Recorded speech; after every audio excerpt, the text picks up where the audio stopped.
Story start होती है और एक खंडर सा घर देखते हैं जहाँ पर बहुत सारे सोल्जर्स गन के साथ आ जाते हैं। वो पूरी जगह को स्कैन करने लगते हैं जैसे कि किसी को ढूंढ रहे हो। तभी उनके पास से कोई गुजरता है और जैसे ही वो लोग उस पर रोशनी डालते हैं वहाँ पर एक बच्चा था जो कि एक मॉन्स्टर की तरह लग रहा था। वो जैसे उनको देखता है वहाँ से भागने लगता है, लेकिन वो लोग उसके ऊपर एक जाल फेंक देते हैं। फिर सीधा नेक्स्ट सीन देखते हैं। नरेटर हमें बताता है उस बच्चे ने अपनी आंखें खोली। वो एक कमरे में था और बहुत तेज सूरज की रोशनी वहां पर आ रही थी और देखते हैं कि वो एक ऑर्फनेज था। नरेटर हमें बताता है कि वो बच्चा जो कि एक अबैंडन्ड बिल्डिंग में रहता था, उसको एक अजीब नई जगह रहने के लिए मिल गई थी। चलने के लिए जमीन, पहनने के लिए कपड़े और वक्त पर खाना मिलता था। वो चाइल्ड ज्यादातर वक्त अपना पहाड़ी के ऊपर बैठकर गुजारता था। एक बच्चा आकर पूछता है कि तुम अकेले क्यों हो, चलो साथ में खेलते हैं। लेकिन वो बच्चा उन लोगों को एक अलग ही नजरिए से देख रहा था और बहुत डर जाता है। वो अजीब तरह से घुर्राना शुरू कर देता है जिस वजह से वो बच्चे उससे डरकर वहाँ से भाग जाते हैं। वो ऑर्फनेज की लेडी उसे दूर से देख रही थी और कहती है क्या ये बोल नहीं सकता। मेट कहती है नहीं, इसकी कोई डिसेबिलिटी नहीं लगती, बस ऐसा लगता है उसने कभी बोलना सीखा ही नहीं, लेकिन कुछ वर्ड्स हैं जो कि वो बिल्कुल समझ पाता है। रेस्क्यू टीम ने बताया है शायद वो एनिमल्स के साथ बड़ा हुआ है। लेडी कहती है ये एकदम मोगली की तरह है, क्या तुमने वो कहानी नहीं सुनी है? ये कहानी इसके आने से भी पहले की है। फिर नेक्स्ट सीन में सारे बच्चों को इकट्ठा करा जाता है और उनको एक लेटर दिया जा रहा था और फिर नरेटर बताता है चाइल्ड ये सोच रहा था आखिर वो क्या है। वहाँ पर एक लड़की थी जिसका नाम रोदीना था। वो कहती है ये एक लेटर है, ये लेटर्स स्पॉन्सर भेजते हैं और कभी कभी वो बहुत सारे गिफ्ट भी भेजते हैं। वो उस बच्चे यानी मोरी की तरफ देखकर पूछती है क्या तुम्हारा कोई स्पॉन्सर नहीं? वो उसे ले जाते हुए बताती है स्पॉन्सर जो होते हैं वो अडल्ट होते हैं जो कि तुम्हारी केयर करते हैं। फिर सारे बच्चे मोरी को दफनाते हुए बात कर रहे थे। एक बच्चा कहता है बड़े बहुत बुरे होते हैं, दूसरा बच्चा कहता है नहीं वो नहीं होते। रोदीना कहती है चलो ऐसे देखते हैं, आधे अच्छे होते हैं आधे बुरे होते हैं। रोदीना मोरी को बताती है कि जो मैथ्यू है उसका जो स्पॉन्सर था उसने उसे एक बहुत बड़ा गिफ्ट भेजा था और मैथियस इस बात को लेकर बड़ा शेख ही भगाड़ता है। लिली के जो स्पॉन्सर थे उन्होंने उसे बहुत सारे कपड़े दिए थे और जो के स्पॉन्सर जो हैं उसने उनसे बात भी करी है। और रही बात मेरी, तो मुझे स्पॉन्सर की कोई जरूरत नहीं क्योंकि मेरी मॉम ने मुझसे वादा करा है कि वो मुझे लेने के लिए आएंगी। उन्होंने कहा था अगर मैं 100 रातें सो जाऊंगी तो वो मुझे लेने आएंगी, और तुम तो जानते हो 100 रातें पलक झपकते ही गुजर जाएंगी। मैं उम्मीद करती हूँ वो जल्दी मुझे लेने के लिए आ जाए। तभी मोरी की नजर आसमान की तरफ पड़ती है और नरेटर बताता है कि मोरी ने सोचा तारे बहुत तेजी से गुजर रहे हैं। फिर नेक्स्ट सीन में टीचर पढ़ा रही थी जो एलियंस है वो बहुत दूर से हमारी धरती पर आए हैं और ऐसे कर कर वो हमारे दोस्त बन गए। फिर नेक्स्ट सीन में सारे बच्चे बाहर थे और चश्मे वाला बच्चा कह रहा था टीचर झूठ बोल रही हैं। ब्लॉन्ड हेयर वाला बच्चा कहता है आखिर टीचर झूठ क्यों बोलेंगी? चश्मे वाला बच्चा कहता है जाहिर सी बात है क्योंकि उनको लगता है हम बच्चे हैं। फिर वो एक किताब खोलता है। एक लड़की पूछती तुम्हें ये कहाँ से मिली? चश्मे वाला बच्चा कहता है कि मुझे ये प्रिंसिपल के ऑफिस से मिली। वो पढ़कर बताता है बहुत समय पहले एलियंस हमारी धरती पर आए। ह्यूमंस ने अपने बहुत बड़े हथियार जिसका नाम हाइक था उससे हमला उन पर करा और फिर अचानक एलियन ने उसे खा लिया, इसलिए ह्यूमन ने सरेंडर कर दिया। लड़की पूछती है उन्होंने उसे खा क्यों लिया? चश्मे वाला लड़का कहता है उसे भूख लगी होगी। फिर नेक्स्ट सीन देखते हैं। फिर से सबके लिए लेटर आए थे और इस बार टीचर मोरी का भी नाम लेती हैं और वो कहती हैं ये लो ये तुम्हारे लिए आया है, तुम्हें भी अब एक स्पॉन्सर मिल गया, क्या तुम खुश नहीं हो? तभी मोरी की नजर रोदीना पर पड़ती है जिसकी आंखों में आंसू थे। वो टेबल के नीचे बैठी रो रही थी और मोरी वहाँ पर चक्कर लगा रहा था। मोरी ने उसे बिस्किट और बहुत सारी चीजें दी थी। रोदीना कहती है ये सारी चीजें तो तुम्हारे लिए कीमती है ना? वो बिस्किट उठाती है और बताने लगती है कि सच तो ये है कि 100 रातें कब की गुजर चुकी हैं। मेरी मॉम को लगता है मुझे 100 से ज्यादा गिनती नहीं आती, लेकिन मुझे आती है। मैं सच में इस वक्त बहुत अकेली हूँ। तभी मोरी उससे टेक लगाकर बैठ जाता है और ये देखकर रोदीना स्माइल करती है। वो बिस्किट दिखाकर कहती है क्या मैं सच में इसे खा सकती हूँ? लेकिन मोरी की तो बहुत राल टपक रही थी। फिर रोदीना कहती है तुम लेटर पढ़ नहीं सकते ना, लाओ मैं पढ़कर बताती हूँ। वो उसका लेटर खोलती है जिसमें लिखा था हेलो देयर। डियर। रोदीना कहती क्या बस इतना ही? उस लेटर के अंदर से एक फ्लावर जैसी चीज भी गिरी थी और मोरी उसे देख लेता है। वो रात को अपने बिस्तर पर लेटा था और उस फ्लावर को सूंघता है और उसे सूंघते ही उसे एक अलग सा एहसास होता है। नेक्स्ट सीन में लेडी को देखते हैं जो कहती है मोरी बहुत लकी है। रोदीना कहती है वाओ सच में ये कितने सारे हैं। दरअसल मोरी के स्पॉन्सर ने उसे बहुत सारे गिफ्ट भेजे थे। रोदीना कहती लेकिन लेटर्स में तो सिर्फ सिंपल से वर्ड्स लिखे हैं। वो लोग बातें करने लगते हैं कि लगता है मोरी के स्पॉन्सर बहुत ज्यादा अमीर हैं। ये चश्मे वाला लड़का कहता है अडल्ट्स बहुत नाइस हो जाते हैं जब वो गिल्टी होते हैं। लेकिन मोरी की नजर तो क्रेयॉन्स पर पड़ती है और उसकी आंखों में अलग सी चमक आ जाती है। वो उन क्रेयॉन्स को खाने लगता है लेकिन रोदीना उसे रोक लेती है। वो उसे बताती है बुद्धू कहीं के इसे ऐसे यूज करते हैं और ये देखकर मोरी बहुत ज्यादा सरप्राइज हो जाता है। फिर नरेटर बताता है कि डायरेक्टर ने कहा कि वेदर बहुत अच्छा है तो सब लोग कपड़े धो लो। तो सारे बच्चे बड़े मजे से सारे कपड़े धोने लगे। वो लोग बहुत मस्ती कर रहे थे और रोदीना कहती है सच में ये लोग इडियट है, आखिर इसमें कैसा मजा। और मोरी को तो उनमें से बबल्स निकालने में बहुत ज्यादा मजा आ रहा था। तभी रोदीना को कोई आवाज लगाता है और रोदीना बहुत ज्यादा खुश हो जाती है। वो दौड़कर उनके पास जाती है और जाकर अपनी मॉम के गले लग जाती है और मोरी दूर से खड़ा उन लोगों को देख रहा था। फिर नेक्स्ट सीन देखते हैं रोदीना इतना रोई थी कि उसकी आंखें लाल हो गई थी। उसने अपना सामान पैक कर लिया था और वो मोरी से कह रही थी ज्यादा मत खाना वरना तुम्हें इंडाइजेशन हो जाएगा। मैं तुम्हें ये सब कुछ देती हूँ इसलिए नंगे पैर मत घूमना। वो बहुत इमोशनल हो जाती है और मोरी को गले लगा लेती है और पहली बार हम अपने प्यारे से मोरी की स्माइल देखते हैं। रोदीना सबको बाय कर कर वहाँ से चली जाती है और नरेटर बताता है मोरी फिर से अपने हिल पर बैठने लगा लेकिन एक दोस्त ने उसके ऊपर एक गहरी छाप छोड़ दी थी। देखा जाए तो वो अब बिल्कुल भी अकेला नहीं था। वो स्पॉन्सर का एक लेटर निकालता है जिसमें लिखा था माय डियर राउंड वन और फिर नरेटर बताता है मोरी इसलिए अकेला नहीं था क्योंकि अब उसके पास वो लेटर्स थे। उसको एक क्लॉक भी मिला था जो कि बहुत ज्यादा वार्म था। कलरफुल क्रेयॉन्स मिले थे और वो लेटर्स से आती हुई खुशबू। तभी मोरी रोदीना और उसकी मॉम को इमेजिन करता है और नरेटर हमें बताता है अचानक से मोरी ने सोचा क्या ये जो पर्सन है ये उसकी मॉम हो सकती है। रात के वक्त उस बच्चे ने अपना सारा सामान पैक कर लिया और दूर से उसने अपने ऑर्फनेज को अलविदा कहा और छोटे छोटे कदम आगे बढ़ाता रहा जो कि अब उसे एक नई राह पर ले जाने वाले थे और जिस राह पर वो अपनी मॉम से मिलने वाला था। फिर अगली सुबह देखते हैं मोरी ने पूरी रात एक फार्म हाउस में बिताई थी। फिर नरेटर बताते हैं अपनी माँ से मिलने के लिए वो ट्रेन में सवार हो गया बिना कुछ ज्यादा सोचे। फिर वो एक जगह पर उतर जाता है और ट्रेन को बाय करता है। देखता है कि वो जहाँ पर है वो एक खाली सा रेगिस्तान है जहाँ दूर दूर तक कुछ नहीं। तभी अचानक वो देखता है वहाँ पर बहुत सारे गुंडे आ रहे थे जिनके हाथ में बंदूक भी थी जिनसे डरकर मोरी जल्दी से भागने लगता है। लेकिन वो गुंडे आकर उसके इर्द गिर्द चक्कर लगाने लगते हैं और देखते हैं दूर से ये सब कुछ कोई देख रहा था। वो लोग मोरी को देखकर कहते हैं ये क्या है, क्या ये कोई इंसान है? अगर ये इंसान है तो ये इतना ज्यादा छोटा सा क्यों है? क्या हम इसे बेच सकते हैं? क्यों ना हम बस इसे खा ले। ये इतना छोटा सा है, अगर हम इसे खा लेंगे तो किसी को पता भी नहीं चलेगा। तभी अचानक वहाँ पर एक बड़ा सा मॉन्स्टर आ जाता है और कहता है किसने कहा कि तुम इसे छू सकते हो? वो गुंडे कहने लगते सॉरी बॉस हमें माफ कर दिएगा। बॉस कहता है इस छोटे से इंसान का साइज तो एक लीवर के बराबर भी नहीं। एक मिनट रुको, आखिर ये क्या है? तभी उसके सर को कोई गोली से भून डालता है। कोई बाइक से वहाँ पर आ गया था और सब लोग कह रहे थे ये तो राइडर है, ज्यादा पैनिक करने की जरूरत नहीं, ये बस एक है। वो लोग उस पर गोलियां चलाने लगते हैं लेकिन राइडर बड़ी इजीली उन्हें डॉज कर लेता है। बॉस भी उस पे हमला करने के लिए आगे बढ़ता है लेकिन राइडर वहाँ पर एक ब्लास्ट कर देता है और अगले ही पल वो बॉस के ऊपर था। वो ऊपर ही से बॉस पर एक जोरदार बीम से वार करता है। वो बीम इतनी ज्यादा खतरनाक थी वहाँ पर एक होल हो गया था।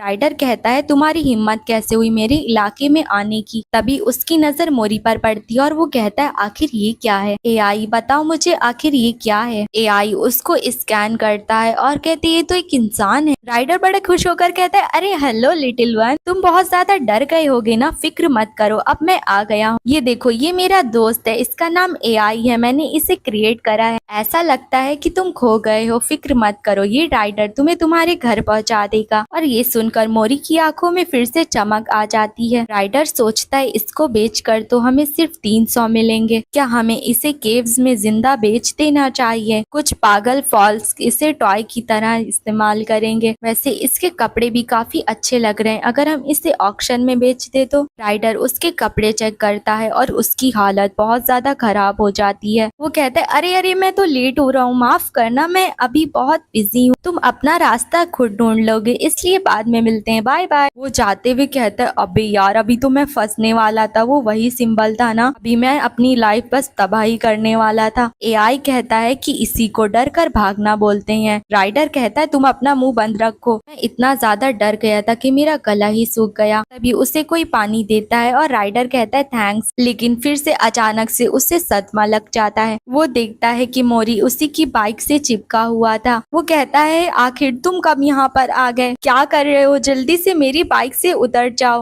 तभी राइडर की बाइक एक पत्थर से टकराती है और वो लोग हवा में उड़ जाते हैं। फिर नेक्स्ट सीन में रात हो गई थी और उसे होश आता है। वो देखता है उसके सामने मोरी के बहुत सारे पेपर्स और मफलर पड़ा था। वो उन पेपर्स को उठाता है और कहता है, क्या ये तो लेटर्स हैं। तभी उसकी नजर मोरी पर पड़ती है और वो डर कर चिल्लाने लगता है। एआई कहता है, तो तुम्हें फाइनली होश आ गया, मुझे फिक्र हो रही थी क्योंकि तुम्हारा बॉडी टेम्परेचर बहुत ज्यादा कम हो गया था। तो ये जो बच्चा है इसने तुम्हें पेपर से कवर कर दिया और मैंने आग जला दी। राइडर कहता है, ओ ऐसा क्या, थैंक्स। एआई कहता है, तुम्हें हाइड्रेशन की जरूरत है, तुम पानी पी लो। मोरी दौड़ कर जाता है और पानी की बोतल लाने लगता है। वो एक पत्थर से टकरा जाता है और पानी सीधा जाकर राइडर के मुंह पर गिरता है। मोरी बहुत चौंक जाता है और अपना सारा सामान पैक करने लगता है। राइडर लेटर को देखकर सोचता है, ये सिंबल, इसमें कोई शक नहीं, उसकी 7 उंगलियों में से एक यूनिवर्स की शुरुआत और अंत। जो इसके ओनर है या फिर जिसको इजाजत है वही इस सिंबल का यूज कर सकते हैं। अगर किसी और ने इसका इस्तेमाल करा तो उनसे छुटकारा पा लिया जाता है। राइडर ने सोचा, एक बच्चा हो जो थोड़ा सा अजीब है, इसके सारे लेटर्स पर सिंबल है और पेपर काफी एक्सपेंसिव है। अगर मैंने इसको सही सलामत घर पहुंचा दिया तो शायद मुझे रिवॉर्ड मिलेगा। तभी एआई की बैटरी लो होने लगती। राइडर कहता है, जाओ तुम आराम करो। राइडर अपनी बाइक को एक गन बना लेता है और वहां से जाने लगता है। वो मोरी से कह रहा था, तुम्हें समझना चाहिए, लाइफ सेवर मुश्किल से ही किसी की जिंदगी में आता है और मैं ही एक लौता हूँ जो कि इस एरिया को अच्छे से जानता हूँ। मैं बहुत अच्छा काम कर रहा हूँ, हम जल्दी ही पहुँच जाएंगे। तभी राइडर देखता है कि मोरी कोने में जाकर कुछ कर रहा था। राइडर कहता है, हे तुम्हारी हिम्मत कैसे हुई? राइडर जब कह रहा है तो तुमने उसकी बात सुनी क्यों नहीं? मोरी को देखते हैं जिसने एक कीड़े को अपने मुंह में डाल रखा था और ये देखकर तो राइडर की अंतरात्मा ही चिल्ला उठती है। वो कहता है, ओए क्या कर रहे हो तुम, जल्दी से इसको अपने मुंह से बाहर निकालो। बेवकूफ कहेंगे, तुम्हें अंदाजा भी है ऐसा कुछ खाने से तुम्हारी मौत भी हो सकती है। तो जरा ध्यान से देखो, जैसे इस तरह के पैर होते हैं तो इसका मतलब वो पॉइजनस है। जो रूट्स होते हैं अगर वो सूजे हुए हैं तो वो भी जहरीले हैं, या फिर ब्लू कलर का है तो भी जहरीला है। समझ में आया?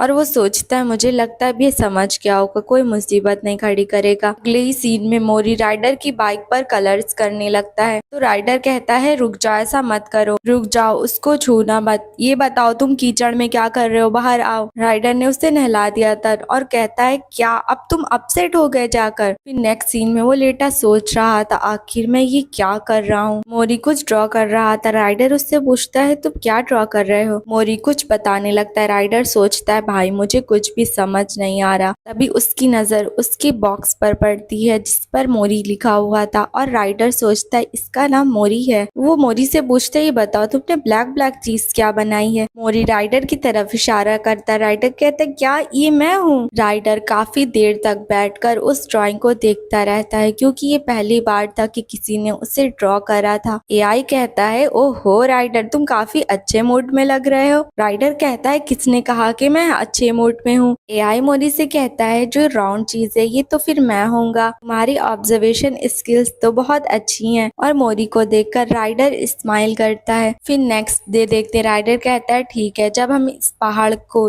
क्रॉस करेंगे। तभी वो देखता है मोरी तो अपने ही रास्ते पर निकल गया था। राइडर कहता है अगर तुमने जल्दी नहीं करी मैं तुम्हें छोड़कर चला जाऊंगा। अभी वो देखता है मोरी किसी मॉन्स्टर से बात कर रहा था और वो बहुत हैरान हो जाता है। वहाँ पर अचानक से आग चलने लगती है। राइडर अपनी बंदूक निकाल कर कहता है तुम क्या कर रहे हो। दूसरे मॉन्स्टर ने आकर पहले मॉन्स्टर को बचा लिया था। राइडर उसे बचाने जा रहा था लेकिन वो आग को देखकर बहुत निराश हो जाता है क्योंकि उसे लगा कि अब तो वो बच्चा पूरी तरह से जल चुका होगा। लेकिन अचानक मोरी की क्लोक में कुछ होने लगा। जितनी भी आग की लपटें थी वो उसके क्लोक में चली गईं और देखते देखते वो सारी आग वहां से गायब हो गई। राइडर के साथ साथ वो मॉन्स्टर भी बड़ा हैरान था। राइडर कहते हैं क्या तुम ठीक हो, मैं तो शौकी में चला गया था। राइडर उस मॉन्स्टर पर बंदूक तान देता। वो मॉन्स्टर अपने छोटे मॉन्स्टर को बचा रहा था। वो मॉन्स्टर कुछ कहता है। राइडर कहता है तुम आखिर कह क्या रहे हो। अब तुम विक्टिम होने का प्रेटेंड कर रहे हो जबकि तुम ही ने आग जलाई थी। तुम्हें क्या लगता है तुम्हारा ही सिर्फ बच्चा है। देखो यहाँ पर भी एक छोटा सा बच्चा है, अभी इसका बारबेक्यू बनने वाला था। तुम्हें समझ में आया। दोनों लोग ऐसे ही बहस कर रहे थे तभी वहाँ पर एक जाइंट सा मॉन्स्टर आ जाता है। राइडर सोचता है ये तो बड़ा मॉन्स्टर है, पहले मुझे मोरी को बचाना पड़ेगा। वो मॉन्स्टर उन लोगों की तरफ हाथ आगे बढ़ाने लगता है लेकिन अपने छोटे मॉन्स्टर के सर पर मारता है और उस छोटे मॉन्स्टर से राइडर के सामने माफी मंगवा रहा था। राइडर भी जोश में आ जाता है और कहता है तुम्हें क्या लगता है मैं तुम्हें आसानी से जाने दूंगा। तभी सबसे छोटा मॉन्स्टर अपने पास से कुछ मोरी को देता है। मोरी उसे देखकर बहुत खुश हो जाता है और अपने बैग से भी कुछ निकालने लगता है। उसने शायद अपनी कुछ कीमती चीज निकाली थी जिसे देखकर मॉन्स्टर बहुत खुश हो जाता है और दोनों लोग राइडर के इर्द गिर्द घूमना शुरू कर देते हैं। फिर वो सारे मॉन्स्टर मोरी को बाय कर वहाँ से चले जाते हैं। राइडर कहता है तुम्हें पता है तुम आज मरने वाले थे, इस क्लोक ने तुम्हें बचा लिया। ये एक मैजिकल क्लोक की तरह है जिसने आग को गायब कर दिया और इसमें एक प्रोटेक्शन भी है जिसमें तुम्हें सर्दी या फिर गर्मी महसूस नहीं होगी, इसलिए उसके लिए ग्रेटफुल हो जिसने ये तुमको दिया है। मोरी बहुत ज्यादा खुश हो जाता है और वो खुश होकर राइडर के इर्द गिर्द चक्कर लगाने लगता है। फिर नेक्स्ट सीन में दोनों लेटे थे और मोरी सो गया था। राइडर एआई से कहता है मुझे इंसानों का डेटा दिखाओ। एआई दिखाता है और कहता है बस इतनी ही जानकारी है। राइडर कहता है अच्छा ऐसा क्या, इसका मतलब इस बच्चे की एक माँ भी होगी। एआई कहता है क्या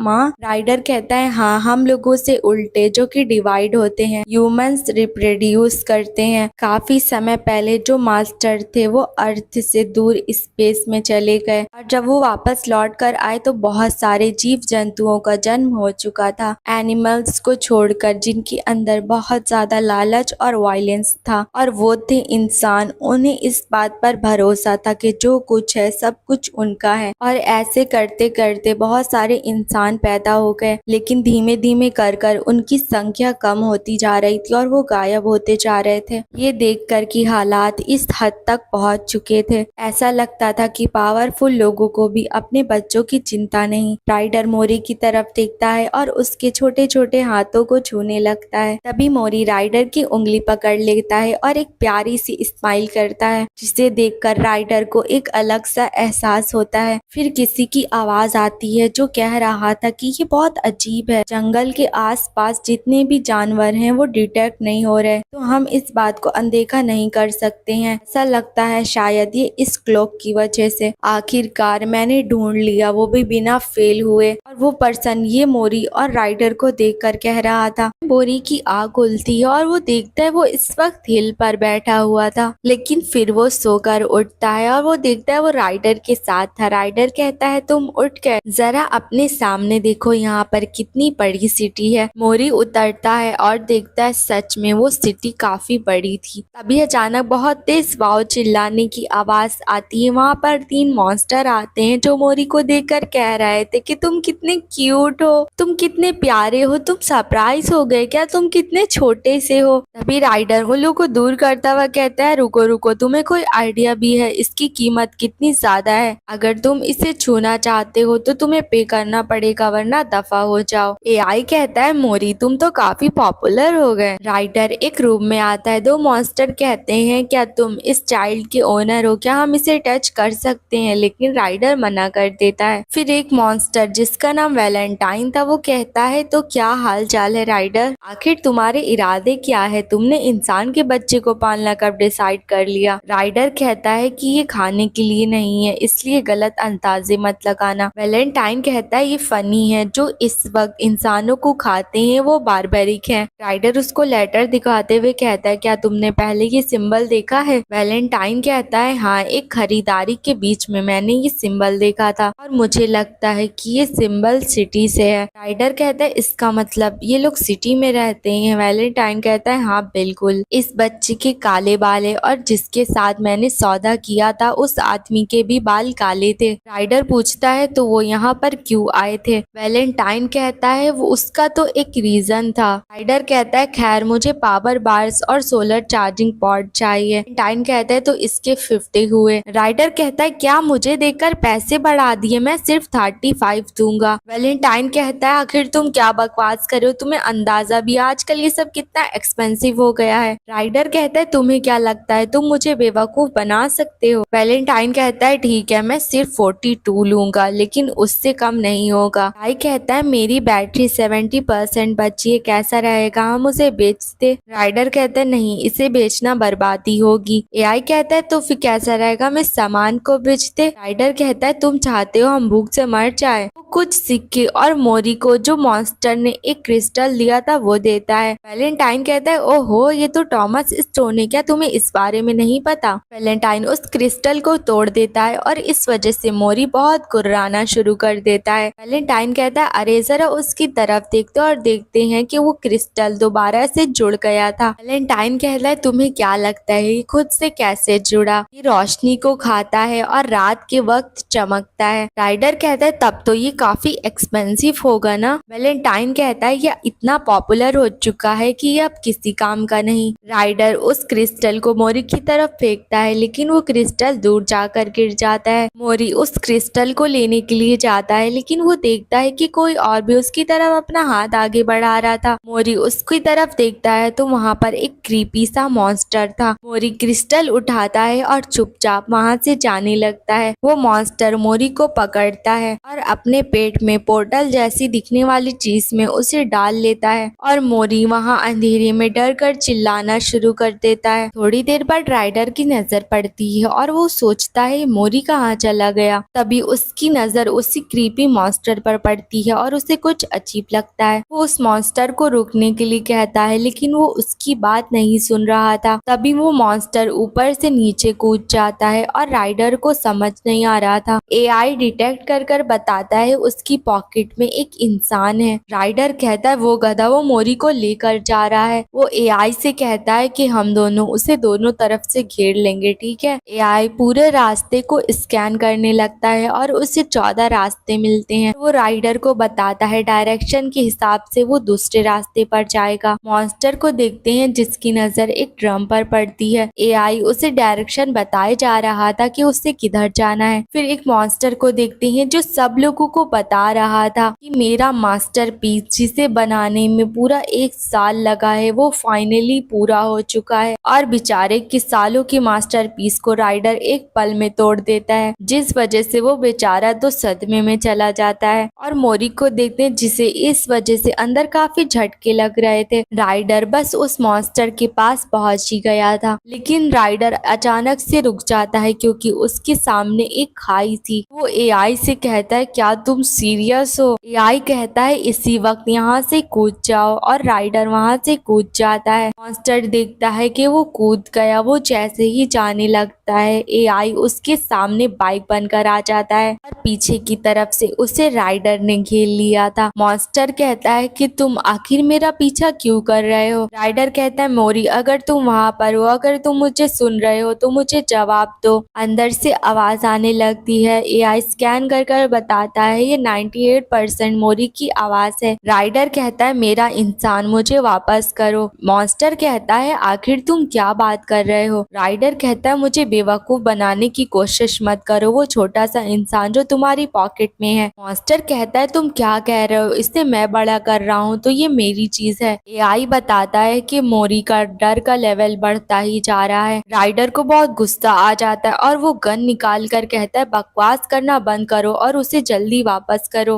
मॉन्स्टर कहता है नहीं, वो बहुत क्यूट है, मैं उसको पालूंगा। तुम राइडर हो ना जो इलीगल काम करते हो, तुम काफी बदनाम हो। आखिर तुम जैसा कोई इतना डेंजरस इंसान कैसे पाल सकता है। मैं इसे बहुत प्यार से बड़ा करूंगा। तुम भी तो उस बच्चे को इसलिए रखे थे ना क्योंकि तुम उसे पसंद करते हो। तो फिर ये बताओ आखिर में डिफरेंट कैसे हुआ। राइडर कहता है अगर तुम इतने ही कॉन्फिडेंट हो तो मोरी से पूछते हैं कि वो किसके साथ रहना चाहता है। मॉन्स्टर कहता है नहीं, ये बिल्कुल भी इम्पोर्टेंट नहीं है। तुम्हें ये बात पता है ना, अगर तुम टाउन में गन चलाओगे तो तुम वांटेड लिस्ट में आ जाओगे। और इस वक्त राइडर गुस्से से कहता है कि ये बिल्कुल भी इम्पोर्टेंट नहीं है। फिर हमें बताया जाता है कि वो बच्चा बहुत ज्यादा डरा हुआ था। वहाँ पर बिल्कुल जगह नहीं थी और हर तरफ अंधेरा था, लेकिन उस अंधेरे में उससे किसी ने बात करी। वो वही डॉल थी जो कि उसकी माँ ने उसे दी थी। वो डॉल कह रही थी बेड पर जाने से पहले बाथरूम जाना नहीं भूलना। मॉन्स्टर को देखते वो कहता है क्यों ना हम कॉम्प्रोमाइज कर ले, मैं सर रख लेता हूँ और तुम उसकी बॉडी रख लो। राइडर सोचता है मेरे पास 63% एनर्जी है, मैं इस गन से इसका सर उड़ा सकता हूँ, लेकिन अगर इसकी पॉकेट में भी मसल हुए तो इसका इम्पैक्ट मोरी पर भी पड़ेगा और मैं बिल्कुल भी श्योर नहीं हूँ इस बार वो क्लोक उसे बचा पाएगा या नहीं। मॉन्स्टर कहता है आखिर तुम्हारी हिम्मत कैसे हुई मुझे इग्नोर करने की। तभी वो देखता है उसके अंदर से कुछ लिक्विड निकल रहा था और वो जोर से चिल्लाने लगता है क्योंकि मोरी उसके अंदर कुछ कारनामा कर रहा था। राइडर स्माइल करता है और मोरी उसकी पॉकेट से बाहर निकल आता है। वो मॉन्स्टर कहता है गंदा, आखिर तुम्हारी हिम्मत कैसे हुई मेरी पॉकेट में ये करने की। तभी उस मॉन्स्टर के हाथ पर राइडर गोली चलाता है जिससे उसका हाथ कट जाता है। वो मॉन्स्टर कहता है मेरा हाथ, मेरे ज्वेल। और अगले ही पल राइडर ने उस पर बंदूक तान दी थी और वो गुस्से से कहता है सुनो, अगर एक बार तुमने और अपने गंदे हाथों से मोरी को छूने की हिम्मत करी तो फिर तुम्हें यहाँ से रेंगते हुए सांप की तरह जाना पड़ेगा। एआई कहता है कि गन शॉट की आवाज काफी तेज थी। राइडर कहता है ठीक है चलो चलते हैं एआई, और वो उसे लेकर वहाँ से चला जाता है। फिर राइडर बहुत जोर जोर से हंसने लगता है और कहता है क्या तुमने उसकी शक्ल देखी, कैसे कह रहा था गंदा गंदा। एआई कहता है सच में काफी जीनियस मेथड था। राइडर कहता है कि तुमने बहुत अच्छा काम किया मोरी, और ये सुनकर मोरी बहुत खुश हो जाता है और वो राइडर के सर के ऊपर चढ़ जाता है। एआई कहता है कि हम किस डायरेक्शन में जाए। राइडर कहता है कि जल्दी पहुंचने के लिए हमें व्हील क्रैडल के रास्ते पर जाना होगा। वो मोरी से कहता है अरे अभी नीचे उतर जाओ, ये पहाड़ी बहुत ऊंची है। फिर नेक्स्ट सीन में वो लोग एक पहाड़ी पर चढ़ते हैं और मोरी काफी ज्यादा खुश लग रहा था क्योंकि वहाँ का व्यू काफी अच्छा था। फिर अगले सीन में वो लोग एक पेड़ के रास्ते से गुजरते हैं। फिर वो लोग एक जगह पर कैंपिंग कर रात बिताते हैं। फिर अगले सीन में वो लोग एक मॉन्स्टर से छुपते हुए जा रहे थे। फिर वो अगले सीन में एक गुफा में पहुंचते हैं जहाँ मोरी को काफी डर लग रहा था। फिर अगले सीन में वो लोग एक पानी में थे जिसमें मोरी आराम से एक लकड़ी के टुकड़े पर लेटा था। तभी राइडर उसको लेकर भागने लगता है क्योंकि वहाँ काफी मॉन्स्टर आ गए थे। फिर अगले सीन में राइडर सो रहा था और मोरी ने उसके चेहरे पर कलर्स कर दिए थे। फिर नेक्स्ट सीन में जब वो लोग जा रहे थे तो मोरी देखता आसमान में काफी वेल्स उड़ रही थी। मोरी उनकी तरफ हाथ आगे बढ़ाने लगता है और राइडर समझ जाता है। राइडर उसको आसमान में उठा लेता है और मोरी को ऐसा एहसास हो रहा था जैसे कि वो वेल्स को अपने हाथों से छू रहा है। फिर नेक्स्ट सीन में मोरी एक सपना देख रहा था जिसमें कोई लेडी उससे कह रही थी माई लिटिल राउंड वन। फिर उसकी आँख खुल जाती है और वो देखता है वो राइडर की पॉकेट में था। राइडर कहता है एआई ये तुम्हारी वजह से हुआ है। एआई कहता है मैं बिल्कुल केयर था, अगर तुम सेटिस्फाई नहीं हो तो खुद चला लो। राइडर कहता है अरे नहीं, तुम्हारी ड्राइविंग काफी स्वीट है। एआई कहता है तुम मेरे बिना कुछ नहीं कर सकते ना। राइडर गुस्से से कहता है मैंने तुम्हें बनाया है, समझे। फिर वो लोग एक जगह पर रुकते हैं जहाँ पर हर तरफ पहाड़ी थी। राइडर कहता है ये जगह बिल्कुल नहीं बदली। एआई कहता है क्या यहाँ से हम चुपके चुपके चले।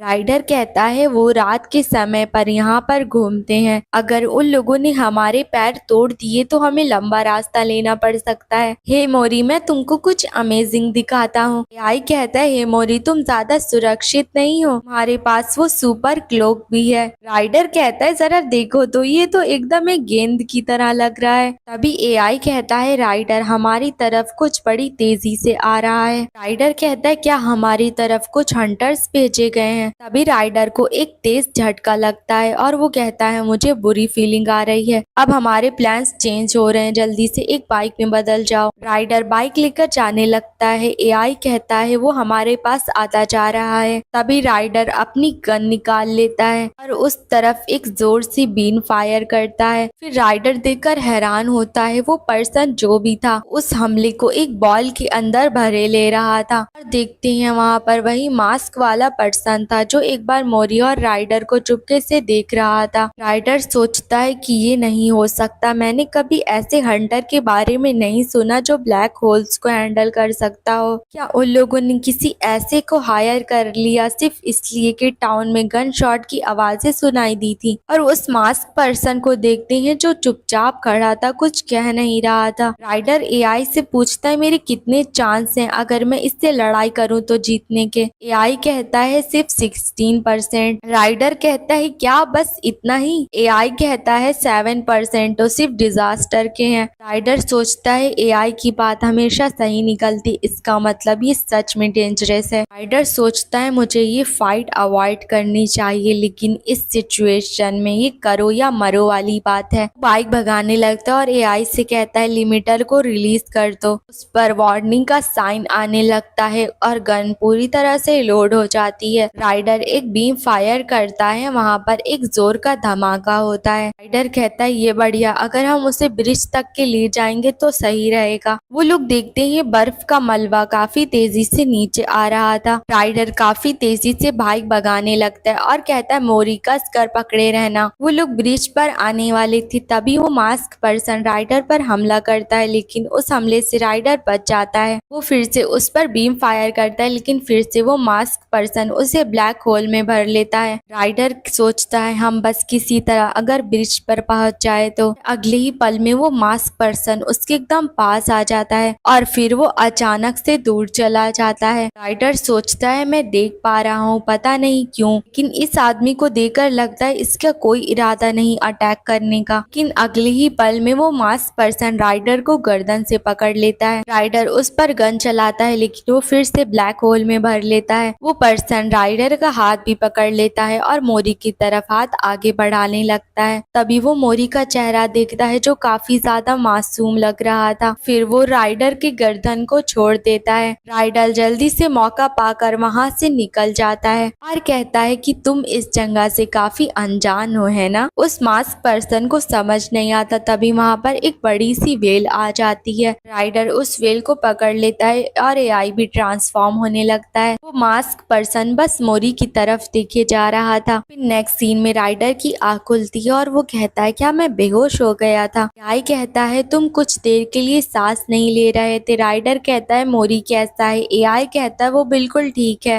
वैसे स्लीपिंग वेल्स को जगाना काफी ज्यादा अच्छी स्ट्रैटेजी थी। राइडर पूछता है हम इस वक्त कहाँ पर हैं? एआई कहता है हम इस वक्त सिटी में हैं। मोरी उतरकर उन वेल्स को बाय करने लगता है। राइडर कहता है तो हम लोग एंट्रेंस तक कब पहुँचेंगे? एआई कहता है क्या तुम इस चेहरे के साथ जाने वाले हो? हमें नहीं पता, क्या पता तुम्हारा वांटेड पोस्टर सिटी में भी जारी हो गया हो, इसलिए ये बेहतर रहेगा कि तुम अपना भेस बदल लो। तभी राइडर अपने बालों को फेस पर कर लेता है और कहता है चलो मोरी अब चलते हैं। मोरी राइडर को देखता है और बहुत ज्यादा घबराने लगता है। राइडर कहता है आखिर इसको क्या हुआ? अरे यार ये अचानक तुमको क्या हो गया? मोरी ये मैं हूँ राइडर। एआई कहता है शायद ये तुम्हें पहचान नहीं पा रहा क्योंकि तुम्हारे बाल बदल गए हैं। राइडर कहता है तो फिर अब मैं क्या करूँ? एआई कहता है तो मेरे पास एक आइडिया है। और वो लोग कुछ इस तरह से भेस बदल लेते हैं। फिर वो लोग सिटी के एंट्रेंस गेट के पास पहुंच गए थे। रोबोट कहता है कि सिटी में आपका स्वागत है, मैं आपकी कैसे मदद कर सकता हूँ? एआई कहता है कि मैं यहाँ पर पैच से मिलने के लिए आया हूँ। रोबोट कहता है तो क्या आप मुझे इंसिग्निया दिखा सकते हैं? मोरी अपना बैग निकालता है, उसमें से लेटर निकाल कर दिखाने लगता है। फिर वो रोबोट बहुत सारे सर्कल दिखाने लगता है और कहता है आप किसको ढूंढ रहे हैं? राइडर सोचता है मैं समझ गया, ओनर से लेके मेंबर्स तक सब पैच इंसिग्निया का यूज कर सकते हैं, लेकिन मुझे नहीं नहीं पता था कि ये लोग अलग अलग जगहों पर होंगे, लेकिन समझ नहीं आ रहा अब हमें क्या करना चाहिए। तभी मोरी अपने बैग से वही फ्लावर निकालता है। रोबोट कहता है ऐसा तो सिर्फ एक ही पर्सन यहाँ पर है। वो एक पोर्टल ओपन कर देता है। एआई कहता है क्या ये एक दरवाजा है? ऐसा लगता है कि ये किसी तरह का पोर्टल है। रोबोट कहता है फिक्र मत करिए, आप जिस भी रास्ते पर जाएंगे एक ही जगह पर पहुंचेंगे। राइडर उस पोर्टल के अंदर चला जाता है और दूसरी तरफ से जब वो लोग निकलते हैं तो वो एक हरी भरी जगह थी। वो लोग अपने सामने देखते हैं जहाँ पर एक बड़ा सा घर था। राइडर कहता है सिटी के अंदर इतना बड़ा सा घर? एआई कहता है लगता है ओनर का टेस्ट एकदम यूनिक है। उस घर को देखकर मोरी को अपना ऑर्फनेज याद आ जाता है। वो भागकर जाने लगता है। एआई कहता है मोरी लगता है तुम काफी अच्छे मूड में हो। राइडर कहता है उन्होंने कहा था अगर तुम सिटी में बिना इनविटेशन के गए तो तुम मारे जाओगे, इसलिए तुम दोनों मेरे पास रहना, ठीक है? लेकिन मुझे समझ नहीं आ रहा मुझे आखिर कौन सा बटन प्रेस करना चाहिए। मोरी को देखते हैं जो काफी हैरान लग रहा था क्योंकि उसे ब्लैक बाल वाला कोई दिखता है। शायद उसे ये उसकी माँ लग रही होंगी। वो गेट के अंदर चला जाता है। राइडर चिल्ला कर कहता है ये मोरी आखिर तुम कहाँ जा रहे हो? बेवकूफ कहीं के, अकेले जाना खतरनाक हो सकता है, जल्दी यहाँ पर आओ। अरे यार अब मैं क्या करूँ, ये दरवाजा क्यों नहीं खुल रहा? मोरी उस घर में चला जाता है और उस रूम में जाता है जहाँ पर उसने देखा था, लेकिन देखता है कि वो जो ब्लैक बाल वाला था वो कोई बर्ड जैसा दिखने वाला मॉन्स्टर था। वो मॉन्स्टर पूछती है तुम कौन हो, तुम यहाँ पर कैसे आए? लेकिन इस वक्त मोरी काफी हैरान लग रहा था। एक सिस्टर जैसी दिखने वाली मॉन्स्टर कहती है हमें बताया तो नहीं गया था कोई गेस्ट आ रहे हैं। फिर वो पिजन मॉन्स्टर कहती है क्या हमें चलकर पूछना चाहिए? अभी मोरी को उसी फ्लावर की स्मेल आती है। वो भागकर उसी रास्ते पर जाने लगता है। एक रूम का दरवाजा खोलता है और तभी किसी से टकरा जाता है। उसको वही फ्लावर की स्मेल आती है और वो अपने सामने देखता है वहाँ पर एक आंखों वाला मॉन्स्टर था। मोरी काफी ज्यादा सैड हो जाता है क्योंकि उसने तो कुछ और ही इमेजिन करा था और उसकी आंखों में आंसू आ जाते हैं। तभी राइडर भी वहाँ पर भागता हुआ आ जाता है। मोरी बहुत कस के रोना स्टार्ट कर देता है। फिर नेक्स्ट सीन देखते हैं मोरी एक बेड के नीचे छुपा था। राइडर कहता है कि राइडर सब कुछ संभाल लेगा, तुम बाहर आ सकते हो। एआई कहता है तुम्हें भूख लगी होगी, चलो चलकर खाना खाते हैं, या फिर कैसा रहेगा कि हम ड्राइंग कर ले, तुम्हें तो वो अच्छी लगती है ना? फिर वही आंख वाली मॉन्स्टर पूछती है वो कैसा है अब? राइडर कहता है लगता है उसे अच्छा नहीं लग रहा, उसे इस वक्त अकेले रहना है। मॉन्स्टर कहती है वो काफी ज्यादा अपसेट लग रहा है। राइडर कहता है हाँ मैं भी उसे पहली बार इस तरह रोता हुआ दिख रहा हूँ। मॉन्स्टर कहती है शायद मैं उतनी अच्छी नहीं हूँ जैसा उसने इमेजिन करा था। राइडर कहता है नहीं ऐसा कुछ भी नहीं है। वो मॉन्स्टर कहती है नाइस टू मीट यू, मेरा नाम मीरिया है, मैं मोरी की स्पॉन्सर हूँ और बीएई की ओनर। नेक्स्ट सीन देखते हैं रात हो गई थी और राइडर सो रहा था। फिर मोरी भी बेड के नीचे से बाहर आ जाता है और वो इतना रोया था कि उसकी आंखें सूज गई थी। वो देखता है कि एआई और राइडर दोनों लोग सो रहे हैं। वो जोर से राइडर के चेहरे पर मारता है, लेकिन राइडर सोते में कहता है मोरी ऐसा मत करो। फिर मोरी रूम से बाहर आता है और वो जाते जाते एक किचन में पहुंच जाता है। तभी उसे कुछ फ्रूट्स दिखते हैं और उसे राइडर की बात याद आती है। राइडर ने कहा था मोरी इसे ट्राई करो, ये बहुत ज्यादा डिलीशियस है। उन फ्रूट्स को उठाने लगता है लेकिन वो छोटा पड़ रहा था, लेकिन वो किसी तरह उन फ्रूट्स को टच कर लेता है। लेकिन उसे कुछ एहसास होता है। वो पीछे मुड़कर देखता है तो मीरिया उसको चुपके से देख रही थी। मीरिया को देखते हैं जो बुक शेल्फ में बुक रख रही थी। तभी उससे किसी की आवाज आती है। वो जाकर चेक करती है तो मोरी फ्रूट उठाने की कोशिश कर रहा था और तभी मोरी की उस पर नजर पड़ती है और वो बहुत ज्यादा चौंक जाता है। वो डर कर कमरे में इधर उधर भागने लगता है। ये देखकर मीरिया भी डर जाती है और वो जल्दी से वहाँ से चली जाती है। उसके जाने के बाद मोरी भी थोड़ा शांत हो जाता है। तभी मीरिया की नजर फ्रूट्स पर पड़ती है जो बाहर आ गए थे। वो एक फ्रूट को उठा लेती है और देखती है मोरी टेबल के पीछे छुपा हुआ था। वो उस फ्रूट को मोरी की तरफ फेंकती है। मोरी अचानक से उसे देखकर चौंक जाता है, लेकिन फिर वो देखता है कि वो तो एक फ्रूट था। वो उस फ्रूट को उठा लेता है और खाने लगता है। मीरिया उसकी तरफ दूसरा फ्रूट फेंकती है और वो चाहकर उसे भी उठा लेता है और इतना ही देखकर मीरिया बहुत खुश हो जाती है। मोरी बैठा फ्रूट्स खा रहा था और मीरिया बस उसको देख रही थी। फिर नेक्स्ट डे मोरी की आँख खुलती है और उसे किसी की आवाज आने लगती है। वो जल्दी से बाहर भागता है लेकिन किसी से टकरा जाता है। हाँ, राइडर था जो कहता है तुम इतनी जल्दी में कहाँ जा रहे हो, क्या तुम अच्छे से सोए? एआई कहता है मोरी अभी तुम्हें अपने मुंह धोने की जरूरत है। राइडर कहता है तुम्हें इतनी सुबह सुबह क्या हो गया? एआई कहता है तुम्हारा मुंह कुछ और कह रहा है और तुम्हारी बॉडी कुछ और कर रही है।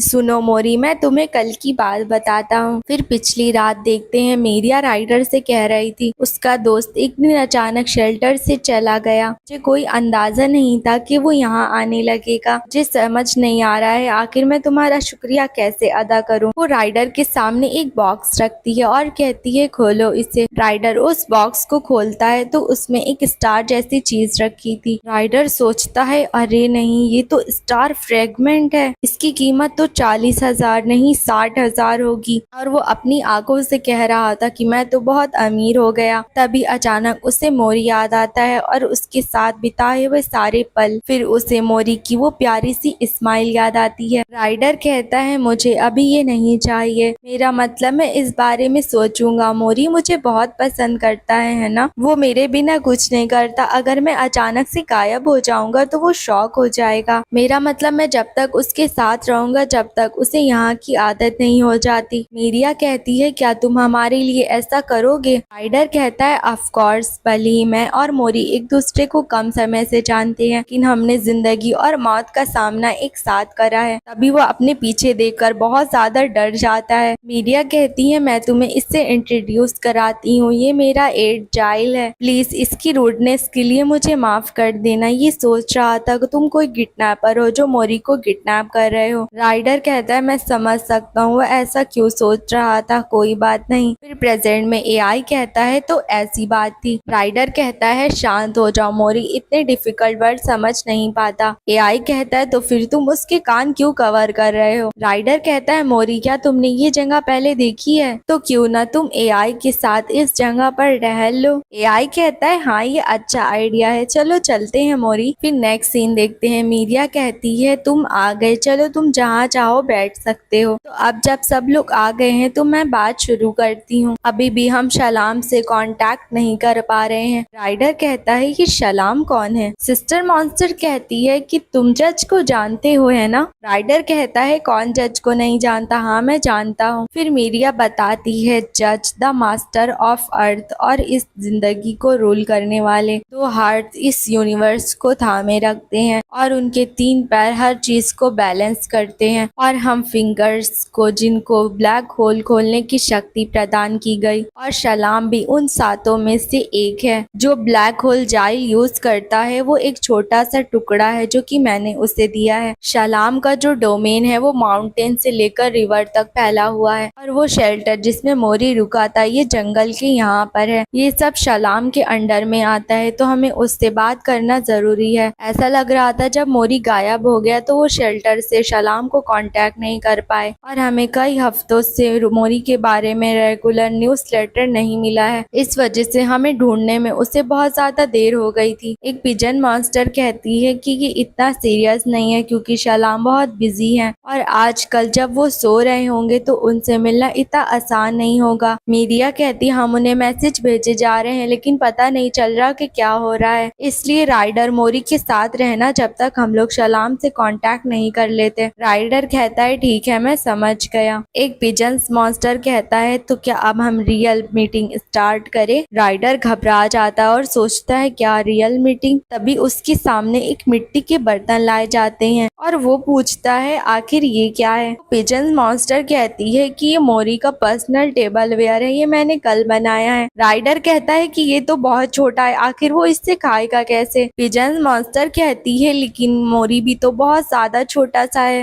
राइडर कहता है तुमने क्या उसे कोई चींटी समझ कर रखा है? पिजन मॉन्स्टर बहुत ज्यादा सैड हो जाती है। सिस्टर मॉन्स्टर कहती है मैं जानती थी कि ये होने वाला है, इसलिए मैंने कुछ और बनाया है। और वो लोग राइडर को दिखाते हैं, उन लोगों ने मोरी के लिए बहुत बड़ा सा बेड बनाया था और वो लोग खुश होकर कहती हैं तो बताओ कैसा लगा ये। राइडर सोचता है कि लगता है कि ये लोग बहुत ज्यादा एक्साइटेड हैं। मोरी को देखते हैं जो एआई के साथ घूम रहा था और हर तरफ कलर्स कर रहा था। फिर वो किचन में पहुंचता है और एआई से हर चीज पूछ रहा था कि ये क्या है, तो एआई उसको बता रहा था ये लैंप है और ये प्लांट है। फिर मोरी एक और चीज की तरफ इशारा करता है। एआई कहता है ऐसा लगता है कि यहाँ पर काम करने वाले मटेरियल्स रखे हैं, ऐसा लगता है कि ये हाथों से बनाए गए हैं। मैं इस वक्त तुम्हारे क्लोक की बात कर रहा हूँ मोरी। फिर मोरी देखता है वहाँ पर उसके क्लोक का डिजाइन बना हुआ था और वो इमेजिन करता है कि मीरिया उसे कैसे बना रही होगी। पिजन मॉन्स्टर आकर कहती है ओ मोरी तो तुम यहाँ पर हो, मुझे खुशी है कि तुम बिल्कुल सेफ हो। तुम्हें पता है हमने मिस मीरिया को कितना रोका था कि वो तुमको ढूंढने के लिए ना जाए। वैसे तुम लोग यहाँ पर क्या कर रहे हो? एआई कहता है कि हम लोग मैंशन में घूम रहे थे, लेकिन मुझे समझ नहीं आया एक बिल्डिंग अचानक से सिटी में अपेयर हो गई। पिजन मॉन्स्टर कहती है कि विला है, ये मिस मीरिया ने अपने हाथों से बनाया है। उन्होंने कहा था कि वो मोरी को अच्छे से समझना चाहती हैं। मोरी रूम से बाहर आता है और मीरिया को देखने लगता है। तभी मीरिया की नजर उस पर पड़ती है और मोरी वहाँ से भाग जाता है, जिस वजह से मीरिया बहुत ज्यादा सैड हो जाती है। फिर नेक्स्ट सीन में राइडर मीरिया से कहता है कि ये बढ़िया रहेगा अगर तुम दोनों दोस्त बन जाओ तो। मीरिया कहती है मैं जानती हूँ लेकिन आखिर कैसे? एआई कहता है तुम्हारे पास कोई आइडियाज हैं राइडर? तभी राइडर के दिमाग में एक आइडिया आता है। सिस्टर मॉन्स्टर पीछे से कहती है लोग लाइट बंद कर क्या बातें कर रहे हैं। पहला आइडिया राइडर बताता है स्नैक्स देकर उसे दोस्ती करना। मीरिया खुशी खुशी स्नैक्स लेकर उसके पास जाती है, लेकिन देखती है पहले से ही सारे मॉन्स्टर उसे स्नैक्स खिला रहे हैं। एआई कहता है कि मैं तो भूल ही गया था कि सब लोग ऐसा करते हैं। फिर नेक्स्ट आइडिया राइडर बताता है जो कि है उसकी फेवरेट चीजें दिखाना। उसने मोरी की सारी फेवरेट चीजों को मीरिया के कपड़ों पर लगा दिया था और कहता है अब तुम आराम से बस उसके सामने जाना। एआई सोचता है मुझे लगता है मैं मोरी की ड्राइंग में कुछ ऐसा देख चुका हूँ। मीरिया उसके पास जाती है और मोरी जैसे ही उसको देखता है गुर्राना शुरू कर देता है। मीरिया कहती है सॉरी मैं तुम्हारी चीजें वापस करती हूँ। राइडर कहता है तो तीसरा है उसको फैमिलियर चीजें दिखाना, जैसे कि राइडर की बाइक। फिर राइडर मीरिया को गाड़ी चलाना सिखा रहा था और मीरिया बड़ी रफ्तार के साथ गाड़ी भगाकर ले जाती है। एआई कहता है लगता है गाड़ी चलाना बड़ा खतरनाक हो चुका है। फिर चौथा आइडिया राइडर बताता है कि गुंडों से उसे बचाना। पहले तो तुम ये वाले कपड़े पहन लो। चाइल्ड विलेन बनने के लिए मान गया है, जब वो खतरे में होगा तो तुम मोरी को जाकर बचा लेना। फिर चाइल्ड डरावना बनकर मोरी के पास जाता है। राइडर कहता है अभी इसी वक्त जाओ और मीरिया जैसे ही अंदर जाती है वो देखती है मोरी ने तो उल्टा जाइली को हरा दिया था अपने क्यूटनेस से। राइडर चिल्लाकर कहता है हे हम लोग बुली करने के लिए माने थे ना। फिर वो लोग सोचते हैं उन लोगों ने बहुत सारे अटेम्प्ट किए लेकिन सब में फेल हो गए। फिर नेक्स्ट सीन देखते हैं रात हो रही थी और मोरी सो रहा था। भी उसको एक झटका लगता है और उसकी आँख खुल जाती है। बाहर बहुत तेज बिजली कड़कती है। मोरी बहुत ज्यादा डर जाता है और दूसरी तरफ राइडर को देखती है जो एआई में कुछ रिपेयर कर रहा था। मोरी डरता हुआ जा रहा था, तभी उसे एक दरवाजा खुला दिखता है। वो अंदर जाकर देखता है तो मीरिया कुर्सी पर सो रही थी। वो एक बुक के पास पहुंचता है जो कि चाइल्ड बिहेवियर ऑब्जर्वेशन की बुक थी। फिर से बिजली कड़कती है और वो डर कर कूद कर मीरिया की गोद में पहुंच जाता है और सोते में मीरिया उसको हक कर लेती है और इस वजह से मोरी को एक अलग सा एहसास होता है और मोरी सोचने लगता है शायद यही उसकी माँ है। फिर थोड़ी देर बाद मीरिया की आँख खुलती है और वो सोचती है आखिर मैं कब सो गई, मुझे अपने रूम में जाना होगा। तभी वो मोरी को अपने पास देखकर बहुत ज्यादा चौंक जाती है। वो सोचती है मोरी आखिर यहाँ पर कब आ गया, मुझे अब क्या करना चाहिए, क्या मुझे राइडर को बुलाना चाहिए। फिर वो शांत होकर मोरी की तरफ देखने लगती है और उसे गले लगा लेती है। फिर नेक्स्ट डे देखते हैं राइडर की आँख खुलती है। एआई उससे कहता है तुमने अच्छा काम किया। राइडर कहता है पिछली बार ज्यादा हमने ओवरडू कर दिया था, अब इस बार कुछ भी हो जाए हम ज्यादा ओवरडू नहीं करेंगे। तभी सारी मेट्स उसको खुश होकर गुड मॉर्निंग कह रही थी। राइडर को समझ नहीं आता और तभी उसे आवाज आती है कि मेल आया है। राइडर कहता है कोई नहीं, मैं लेकर आता हूँ। मेट कहती है कि वो मीरिया को दे देना। राइडर जाकर मेल चेक करता है और वो देखता है उसमें उसकी वांटेड पोस्टर छपे थे और ये देखकर वो बहुत ज्यादा हैरान हो जाता है। और तभी मीरिया आकर उसको आवाज लगाती है। राइडर उस मेल को छुपाते हुए कहता है hello myria, good morning. Myria पूछती है वैसे क्या आज तुम बिजी हो?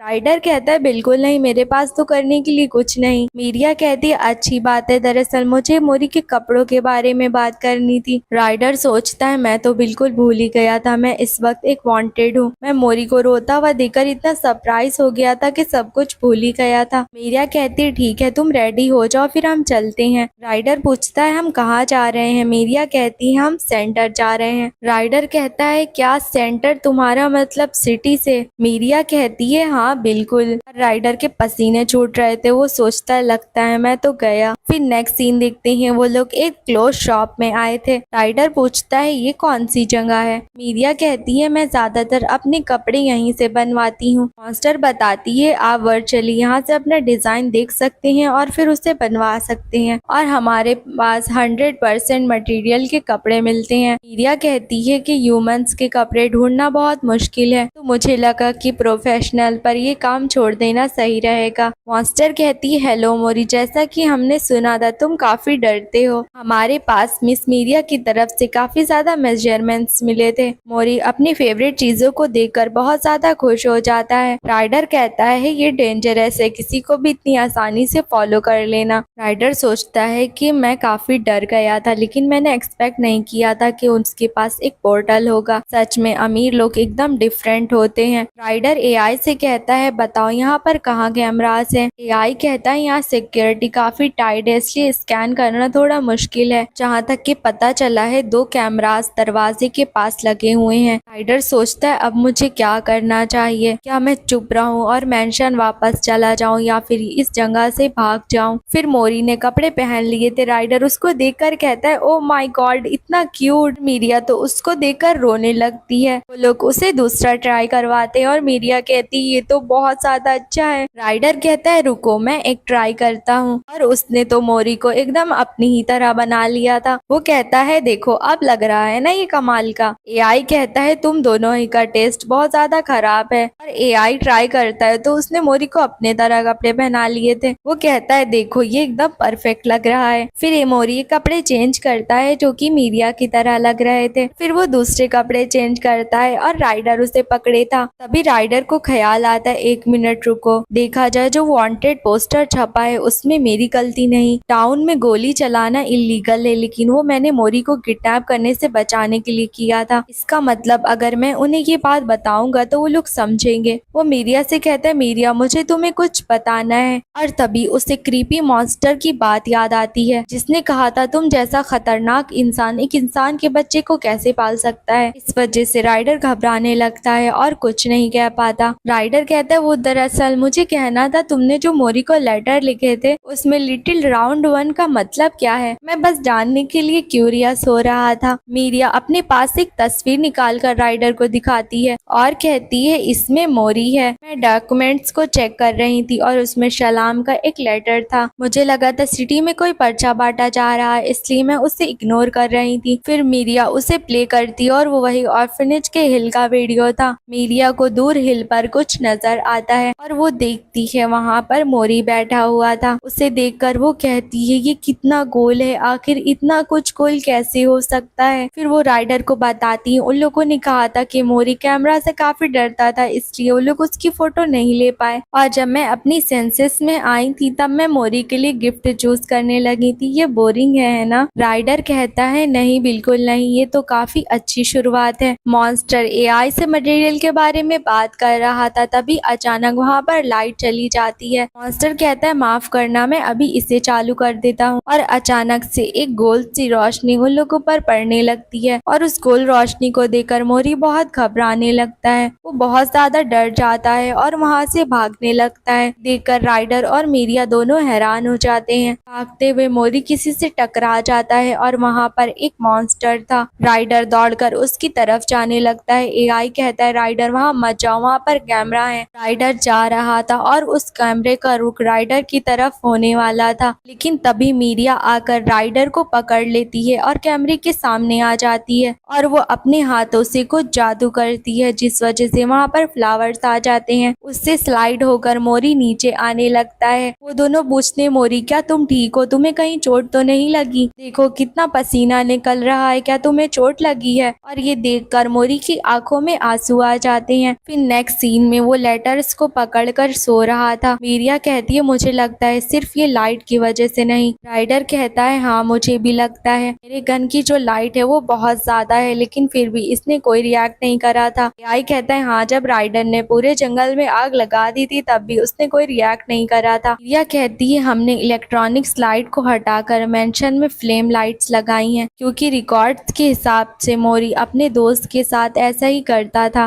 वो लोग कैंडल्स या फिर ऑयल लैम्प्स का इस्तेमाल करते थे। एआई कहता है क्या इसने कभी ऐसा रिएक्ट पहले करा है? राइडर कहता है हाँ जब हम गुफा में थे तब जब मैंने फ्लैश लाइट जलाई थी तब इसने ऐसा रिएक्ट करा था। जब मैं सोच रहा हूँ तो उस स्टोर की जो लाइट थी वो सर्कल बीम में जल रही थी। मीरिया कहती है क्या सर्कल बीम? फिर नेक्स्ट सीन में वो बहुत सारी किताबें पढ़ रही थी। डर एआई वो तीनों लोग कुछ बात भी करते हैं। फिर नेक्स्ट सीन में वो लोग दीवार पर एक पर्दा लगा रहे थे। फिर ये सब होने के बाद देखते हैं कि सारी मेट्स एक जगह पर इकट्ठा होकर उस पर्दे के सामने बैठी थी। तभी वहाँ पर एआई आता है और वो कहानी शुरू करता है कि बहुत समय पहले की बात है, जंगल में 3 पिग्स और एक वुल्फ रहता था। मोरी को भी थोड़ा थोड़ा इसमें इंटरेस्ट आने लगता है। एआई कहता है तो वुल्फ चुपके से देख रहा था कि वो तीनों पिग अपना एक घर बना रहे हैं। फिर थोड़ा वक्त पहले देखते राइडर कहता है क्या एक शेडो प्ले? मीरिया कहती है हाँ हम लोग स्क्वायर शेप लाइट बीम का इस्तेमाल करेंगे, धीमे धीमे उसे गोल करते जाएंगे जब उसका ध्यान शो पर होगा, और इसी तरह हम बहुत सारी मेमोरीज क्रिएट कर पाएंगे। एआई आगे कहानी सुनाने जा रहा था, लेकिन वो देखता है वहाँ पर मोरी ने ड्राइंग बना रखी थी। आगे कहानी पता तो नहीं थी, इसलिए वो अपने मन से कहता है। फिर तीनों पिग ने डिसाइड करा कि वो साथ मिलकर काम करेंगे। फिर उन तीनों ने अपना काम आधा आधा बांट लिया और राइडर मीरिया को भी समझ नहीं आ रहा था ये कहानी किस दिशा में जा रही है। एआई कहता है उन लोगों ने एक बड़ा सा घर बनाया और फिर वुल्फ से लड़ाई करी। राइडर कहता है ओए आखिर ये किस तरह की कहानी है? लेकिन मोरी को देखते हैं जो बहुत ज्यादा हंस रहा था। बस उसे हंसता देखकर दोनों लोग खुश हो जाते हैं। नेक्स्ट सीन में कॉर्ड को देखते हैं जो किसी से कहते हैं जाओ मीरिया को बुला कर लाओ। फिर नेक्स्ट डे देखते हैं मोरी की आँख खुलती है। एआई उससे कहता है तुम तो आज काफी जल्दी उठ गए। मोरी राइडर के पास आता है और उसके इर्द गिर्द घूमने लगता है। राइडर उसे गले लगा लेता है और कहता है मोरी बस 10 मिनट और सो जाते हैं। फिर मोरी दरवाजा खोलकर बाहर जाता है और सब लोग पूछते हैं क्या तुम अच्छे से सोए? और वो भागकर मीरिया के पास जाता है। फिर बताया जाता है कि आज 1 महीना हो चुका है जब से मोरी यहाँ पर आया है। फिर मोरी को देखते हैं जो कि आटे के साथ खेल रहा था और सिस्टर मॉन्स्टर चिल्लाने लगती है और कहती है अभी तो मैंने सफाई करी थी। तभी मोरी के पेट से आवाज आती है और एआई कहता है क्या तुम्हें भूख लगी है? वहाँ पर सारे मॉन्स्टर भागकर आ जाते हैं। उनकी नजर में मोरी की भूख से हालत खराब हो रही थी और वो लोग बहुत परेशान हो जाते हैं। वो जल्दी जल्दी से खाना बनाते हैं और मोरी के ठूसने लगते हैं। जाइल देखता है कि मोरी बहुत गंदा है, इसलिए वो उसको नहलाने लगता है। एआई कहता है ऐसा लग रहा है कि तुम कपड़े धो रहे हो। फिर नेक्स्ट सीन में राइडर को देखते हैं। वो कहता है तुम लोग क्या कर रहे हो? मीरिया कहती है जो लेटर में वर्ड लिखे हैं ये उसको ट्राई करने की कोशिश कर रहा है। एआई कहता है लेकिन ये सारे तो बिल्कुल गलत हैं। मीरिया कहती है लेकिन देखो तो थोड़ा थोड़ा सा मैच कर रहा है। फिर मोरी जाकर बुक शेल्फ से एक बुक निकालता है और एआई को दिखाने लगता है। एआई कहता है क्या तुम चाहते हो मैं तुम्हारे लिए पढ़ूं? ऐसा लगता है इसमें किसी तरह के फिनोमिनियन के बारे में लिखा हुआ है। राइडर कहता है इसमें डिवीजन के बारे में बात हुई है, क्या मैंने तुम्हें पहले नहीं बताया है? एआई कहता है मुझे डिटेल्स में नहीं पता। मीरिया कहती स्पीशीज के हिसाब से मेथड अलग होता है, इसमें 1000 सालों का अंतर होता है। बेसिकली जब बॉडी की लाइफ स्पैन पूरी हो जाती है सेल्स अपने ओरिजिनल स्टेट में लौटने के लिए सो जाते हैं। इसका मतलब वो डिवाइड करते हैं जैसे एक से बहुत सारे में। एग्जाम्पल के तौर पर मैं जज की 4th फिंगर से आती हूँ। इसमें कहा गया है कि तुम्हें एक सेफ प्लेस की जरूरत है, क्योंकि जब तुम पायरोम में इंटर करते हो तो तुम्हारे पास सुरक्षा के लिए कुछ नहीं होता। एआई कहता है अच्छा अब मुझे समझ आया। मीरिया कहती है लेकिन ये मोरी के लिए काफी डिफिकल्ट होगा। वो लोग देखते हैं कि मोरी तो वहाँ से कहीं गायब हो चुका था। फिर दूसरी तरफ मेड को देखते हैं जो चिल्ला कर कहती है तुमने फिर से ये कर दिया, और मोरी को देखते हैं जो दीवार पर गोद रहा था। सिस्टर कहती है चलो अब तुम्हें इसको खुद साफ करना पड़ेगा, समझे। मोरी बहुत ज्यादा रोने लगता है। मीरिया कहती है मुझे लगा था कि आज तुम नहीं रोगे। मोरी ये जगह ड्राइंग करने के लिए नहीं है, तुम्हें ऐसा नहीं करना चाहिए। राइडर कहता है अगर तुम नहीं सुनोगे तो जाइल आकर तुम्हें पकड़ लेगा। तभी आवाज आती है कि एक मेल आया है और राइडर बहुत चौंक जाता है। वो कहता है रुको मैं जाकर लेकर आता हूँ। वो मेल लेकर आता है और सोचता है अच्छी बात है, उसमें कोई वांटेड पोस्टर नहीं था। तभी मीरिया कहती है राइडर क्या हम थोड़ी देर बात कर सकते हैं। राइडर घबराते हुए सोचता है क्या हुआ, मैंने कुछ मिस कर दिया क्या इसके बोलने से पहले मुझे बोल देना चाहिए। मीरिया उसको कुछ दिखाती है और उसके हाथ में 2 पत्थर थे। वो कहती है इस स्टोन की मदद से जज के चैम्बर का दरवाजा खुलता है। मैंने जज से आज कांटेक्ट करा है। राइडर बहुत ज्यादा घबरा जाता है और सोचता है कि इसने मेरी रिपोर्ट कर दी, इसे कब पता चला, क्या अब ये लोग मुझे जेल में डाल देंगे। लेकिन मीरिया कहती है राइडर क्या तुमने कभी पैच में शामिल होने के बारे में सोचा है। वो राइडर को देखकर कहती है लगता है मैंने जल्दी पूछ लिया। राइडर को कुछ समझ नहीं आता। वो कहता है नहीं ऐसा नहीं है। मीरिया कहती है कि मैंने जज को एक मैसेज भेजा था कि वो मोरी को पैच में ज्वाइन कर ले। फिर मुझे जवाब आया कि उन्होंने हमें मिलने के लिए बुलाया है। जैसे कि तुम्हें पता होगा ह्यूमंस को लेकर ज्यादा लॉस नहीं है, इसलिए मुझे लगता है कि वो खुद से देखना चाहते होंगे। मैंने अभी सलाम से तो नहीं सुना है, लेकिन वो हमेशा मुझे इनकरेज करते रहते थे ऐसी चीज करने के लिए, तो हो सकता है कि शायद वो खुश हो जाए अगर मोरी रजिस्टर हो गया पैक में। इसलिए टाउन में जो कुछ भी हुआ है वो ऑफिशियली रद्द कर दिया जाएगा। इससे मैं तुम्हारी सेफ्टी की गारंटी दे सकती हूँ। राइडर कहता है रुको आखिर तुम्हें कब से पता था। मीरिया कहती है मुझे शुरू से पता था। मीरिया कहती है क्योंकि मोरी बहुत ज्यादा रोता, क्योंकि वो तुम पर बहुत ज्यादा डिपेंड था, और अगर कुछ भी होता तो मुझे यकीन है मैं संभाल लेती। और राइडर तुमने मुझे पहले बताया था ना कि तुम मोरी से कैसे मिले थे। वो उसे स्टोन देते हुए कहती है कि जब तुम ट्रैवल कर रहे थे शायद कि उससे ज्यादा एक्साइटिंग ना हो, लेकिन राइडर मैं चाहती हूँ कि तुम हमारे साथ रुको। क्या तुम इस बारे में सीरियस होकर सोचोगे। राइडर जा रहा था तभी वो देखता है मोरी फ्लोर पर ही सो गया था। वो उसे गोद में उठा लेता है।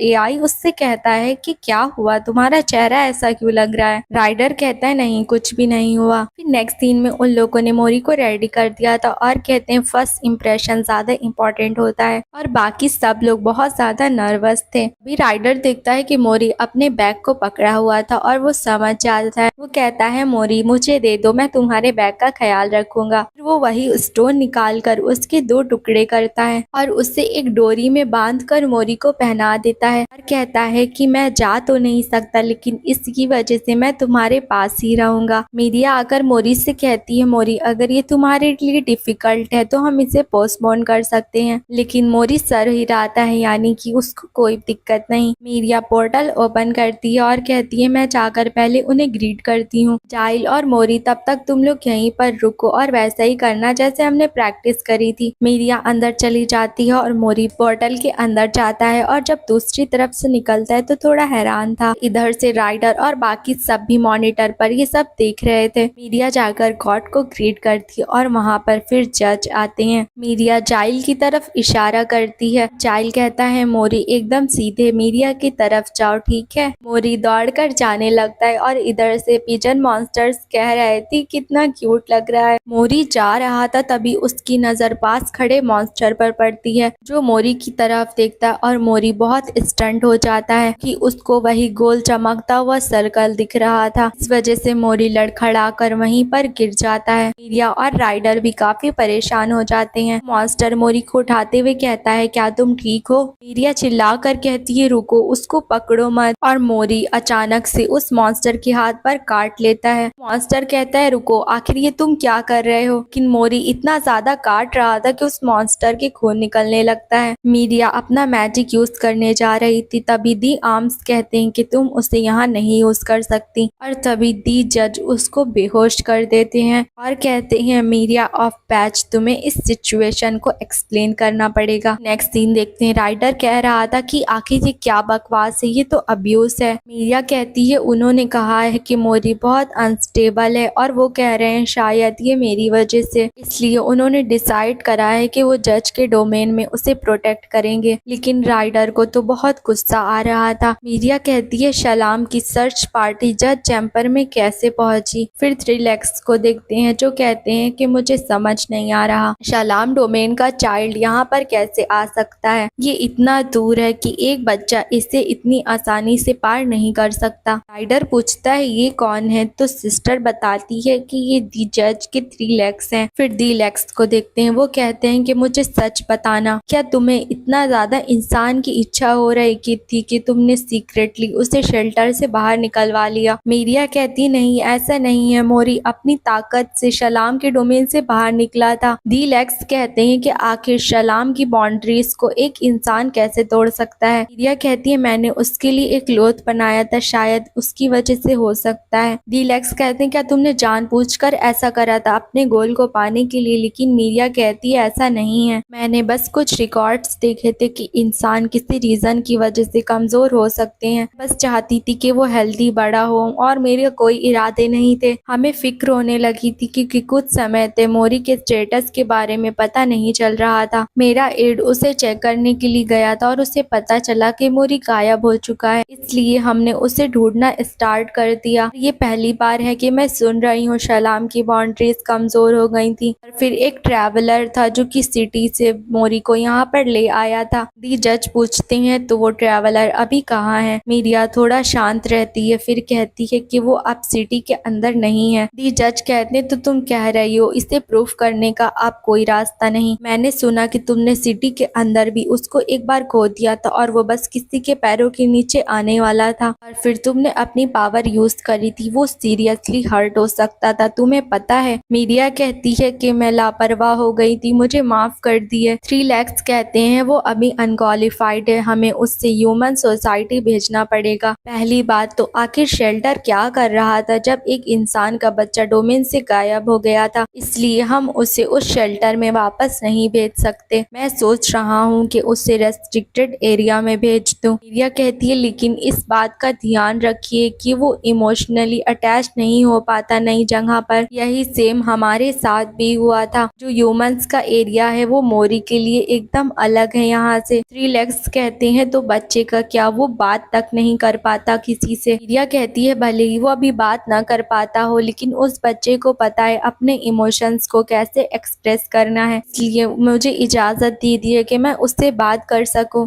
आर्म्स कहते हैं ठीक है, मैं इस बात को ध्यान में रखूंगा। और जज सिर्फ बच्चे की सेफ्टी और खुशी चाहते हैं, आज के लिए सब लोग जाओ। फिर मीडिया चाहते हुए मोरी को याद करती है और सोचती है वो वक्त के हिसाब से हमारे दिनों पर नहीं चलते, जब रोशनी खत्म हो जाती है तो अंधेरा अनंत काल तक बना रहता है। क्या तुम अंत तक के उसके साथ में रह पाओगी, यानी कि एक दिन मोरी बूढ़ा होकर मर जाएगा, आखिर कब तक मीडिया और राइडर बाकी सब उसके साथ रहेंगे। फिर नेक्स्ट सीन देखते हैं, सब लोग बैठे हुए थे और सिस्टर कहती है आखिर हम क्या करें, मीडिया बहुत सैड लग रही है, उसने एक हफ्ते से मुश्किल से कुछ खाया है। राइडर कहता है तो शायद मुझे जाकर जज से बात करनी चाहिए। जाइल कहता है नहीं, इससे चीजें और ज्यादा बुरी हो जाएंगी। तुम्हें समझ नहीं आया मीडिया ने जज के सामने झूठ क्यों बोला, क्योंकि टाउन में सब लोग जानते हैं कि तुमने लॉ का उल्लंघन किया है और जज को पता चला मीडिया ने झूठ बोला है, तो तुम्हें लगता है वो दोबारा उस पर भरोसा करेंगे। अगर हमने बिना प्लान के कुछ करा तो हो सकता है कि वो एआई को भी जब्त कर ले। ये सुनकर राइडर स्टंट हो जाता है और चिल्ला कर कहता है आखिर तुम्हारी हिम्मत कैसे हुई ये कहने की एआई को मैंने बनाया है। एआई कहता है राइडर शांत हो जाओ, उनका कहने का मतलब है कि ऐसा हो सकता है। राइडर वहाँ से जाने लगता है और उसे बहुत गुस्सा आ रहा था। तभी आवाज आती है कि एक मेल आया है। राइडर जाकर चेक करता है और थोड़ा हैरान लगता है। वो भागता हुआ मीडिया के पास आता है और कहता है जो मैंने रिक्वेस्ट भेजी थी उसका जवाब आया है, वो मान गए हैं कि हम मोरी से मिल सकते हैं। और ये सुनकर मीडिया काफी खुश हो जाती है। नेक्स्ट सीन देखते हैं, सिस्टर कहती है कि हमने उसके लिए खाना बनाया है और जूस भी, और उसके लिए कुकीज भी रखे हैं और टॉयज भी। मीडिया कहती है तुम लोगों का बहुत शुक्रिया। प्रिया। वो पोर्टल ओपन करती है और अंदर चली जाती है। वहाँ मॉन्स्टर थे जो कहते हैं कि हम यहाँ पर तुम्हें लेने आए हैं, हमारे साथ चलो पैच। मीरिया अंदर जाती है। वो जगह काफी ज्यादा अलग थी। वो एक फ्लाइंग कार में बैठी थी और मोरी की तस्वीर देख रही थी। मोरी ने उस तस्वीर पर भी ड्राइंग्स को बना दिया था। मीरिया सोचती है सही बात, मुझे स्ट्रांग रहना होगा। वो खुश होती हुई अंदर जाती है कि अब वो मोरी से मिल सकेगी। वो देखती है कि मोरी के अंदर बहुत सारे पाइप्स लगे हुए थे और ये देखकर वो एकदम स्टन्ड हो जाती है। वो लोगों से पूछती है कि आखिर यहाँ पर क्या चल रहा है। मॉन्स्टर बताता है सब्जेक्ट 1125 खाना खाने से मना कर रहा है, इसलिए उसकी बॉडी में न्यूट्रिशंस पहुँचाने के लिए हमने पाइप्स लगाए हैं। मीरिया पूछती है आखिर वो कब से खाना खाने से मना कर रहा है। मॉन्स्टर कहता है कि उसी दिन से जब से उसे यहाँ लाया गया है। हमने उससे क्लोक भी ले लिया है क्योंकि वो रूल्स के खिलाफ है। वो बहुत ज्यादा वायलेंट हो गया है। यहाँ पर कोई ऐसा नहीं है जिसे उसने काटा ना हो, इसलिए हमने फिजिकल कांटेक्ट पूरी तरह से बंद कर दिया है। जब वो उठ जाएगा तब आप उससे बात कर सकती है, प्लीज यहाँ पर साइन कर दिया। वो मीडिया को आवाज लगाता है। मीडिया को होश आता है और वो कहती है मैं कुछ फूड्स लाई हूँ जो कि मोरी को बहुत पसंद है, हो सकता है कि वो ये खा ले, इसलिए उन्हें उसे हाथ में दे दीजिएगा। फिर मीडिया को वही ख्याल आता है कि एक दिन मोरी मर जाएगा। वो कहती है मैं बस थोड़ी देर में आती हूँ। उसके जाने के बाद मोरी को होश आता है। वो स्क्रॉल करते हुए खिड़की के पास जाता है और मियाँ मियाँ करके आवाज लगाने लगता है। फिर वो बहुत तेज रोने लगता है और मियाँ मियाँ कहने लगता है। मॉन्स्टर कहता है कि शांत हो जाओ और वो मोरी को बेहोश कर देता है। फिर नेक्स्ट सीन देखते हैं। सिस्टर्स बात कर रही थी कि मीरिया अभी भी अपने रूम में है। वो अपने रूम से बाहर भी नहीं आ रही है और कुछ खा भी नहीं रही है। उनकी ये बातें राइडर भी सुन रहा था। वो मीरिया के रूम में जाने लगता है और उससे जाकर कहता है मीरिया चलो बात करते हैं। मीरिया कहती है मुझे माफ करना राइडर, लेकिन मुझे इस वक्त अकेले रहना है। तभी एआई की नजर कहीं पड़ती है और राइडर देखता है तो वहाँ पर एक रेजिग्नेशन लेटर रखा था। वो मीरिया से कहता है मुझसे ये मत कहना कि तुम मोरी पर गिव अप कर रही हो। क्या तुम मुझसे मजाक कर रही हो? तुम आज ही तो मोरी से मिलने गई थी ना, तुम उस पर गिव अप कैसे कर सकती हो? क्या वो बस तुम्हारे लिए एक ऑब्जेक्ट था जिस ऑब्जेक्ट को तुम बस आसानी से किसी और को दे दोगी? तभी मीरिया के अंदर से वो डार्क सी शैडो निकलने लगती है और कहती है मुझे गुस्सा मत दिलाओ राइडर, मैं बस वही चूज कर रही हूँ जो कि मोरी के लिए सही है। राइडर कहता है तो तुम्हारे लिए ये बेस्ट ऑप्शन है, लड़ाई से डर कर भाग जाना। मीरिया कहती है मैं भाग नहीं रही हूँ। राइडर कहता है तो फिर क्या दिक्कत है? मीरिया कहती है मोरी खाना खाने से मना कर रहा है, वो बस वहाँ पर पड़ा है और कुछ नहीं खा रहा, और ऐसा होते हुए पिछले 2 हफ्ते हो चुके हैं और वो बेकार सी न्यूट्रिशंस की ट्यूब उसके अंदर लगी हुई हैं। तभी वहाँ पर एक स्पेस सा बन जाता है। मीरिया कहती है मैं लालची हो गई थी, मैं जानती थी कि इंसानों का लाइफ स्पैन बहुत छोटा होता है, बस ये बहाना बनाती नहीं कि मैं शलाम से कांटेक्ट नहीं कर पा रही और मैंने मोरी को वापस शेल्टर नहीं भेजा। मैं मोरी और अपने बीच में और कनेक्शन डेवलप करना चाहती थी। मुझे लगा था कि मोरी खुश हो जाएगा, लेकिन क्या हो अगर मैं सिर्फ अपनी खुशी चाहती हूँ तो जितनी देर तक मैं इस लड़ाई में रहूंगी मोरी और ज्यादा कमजोर हो जाएगा, और अगर ऐसा चलता रहा तो मोरी मर जाएगा। तभी राइडर उस पर चिल्लाता हुआ कहता है बेवकूफ, ऐसी फालतू चीजें मत कहो। क्या तुम बिल्कुल भूल चुकी हो मोरी कितना छोटा सा है? तुमने कहा था ना कि वो छोटा सा है, भले ही वो कितना मजबूत दिखता हो लेकिन अभी भी वो बच्चा है। जब हम पहली बार मोरी से डेजर्ट में मिले थे तो वो साफ साफ शुरुआत नहीं थी। एआई कहता है राइडर आखिर तुम कहना क्या चाहते हो? राइडर कहता है कि मेरा मतलब अगर मुझ जैसा कोई इतना डिस्टेंस पार कर कर यहाँ पर आ सकता है तो वो छोटा सा बच्चा बस तुम्हारे साथ रहना चाहता है। क्या उसकी आंखों में कभी तुमने ये देखा कि वो शेल्टर वापस जाना चाहता है? अब तक उसने जितनी भी कोशिशें की हैं, क्या तुम उस पर पानी फेरना चाहती हो? मीरिया कहती है मैंने उन्हें कॉल की थी और उन्होंने मुझसे कहा आज वो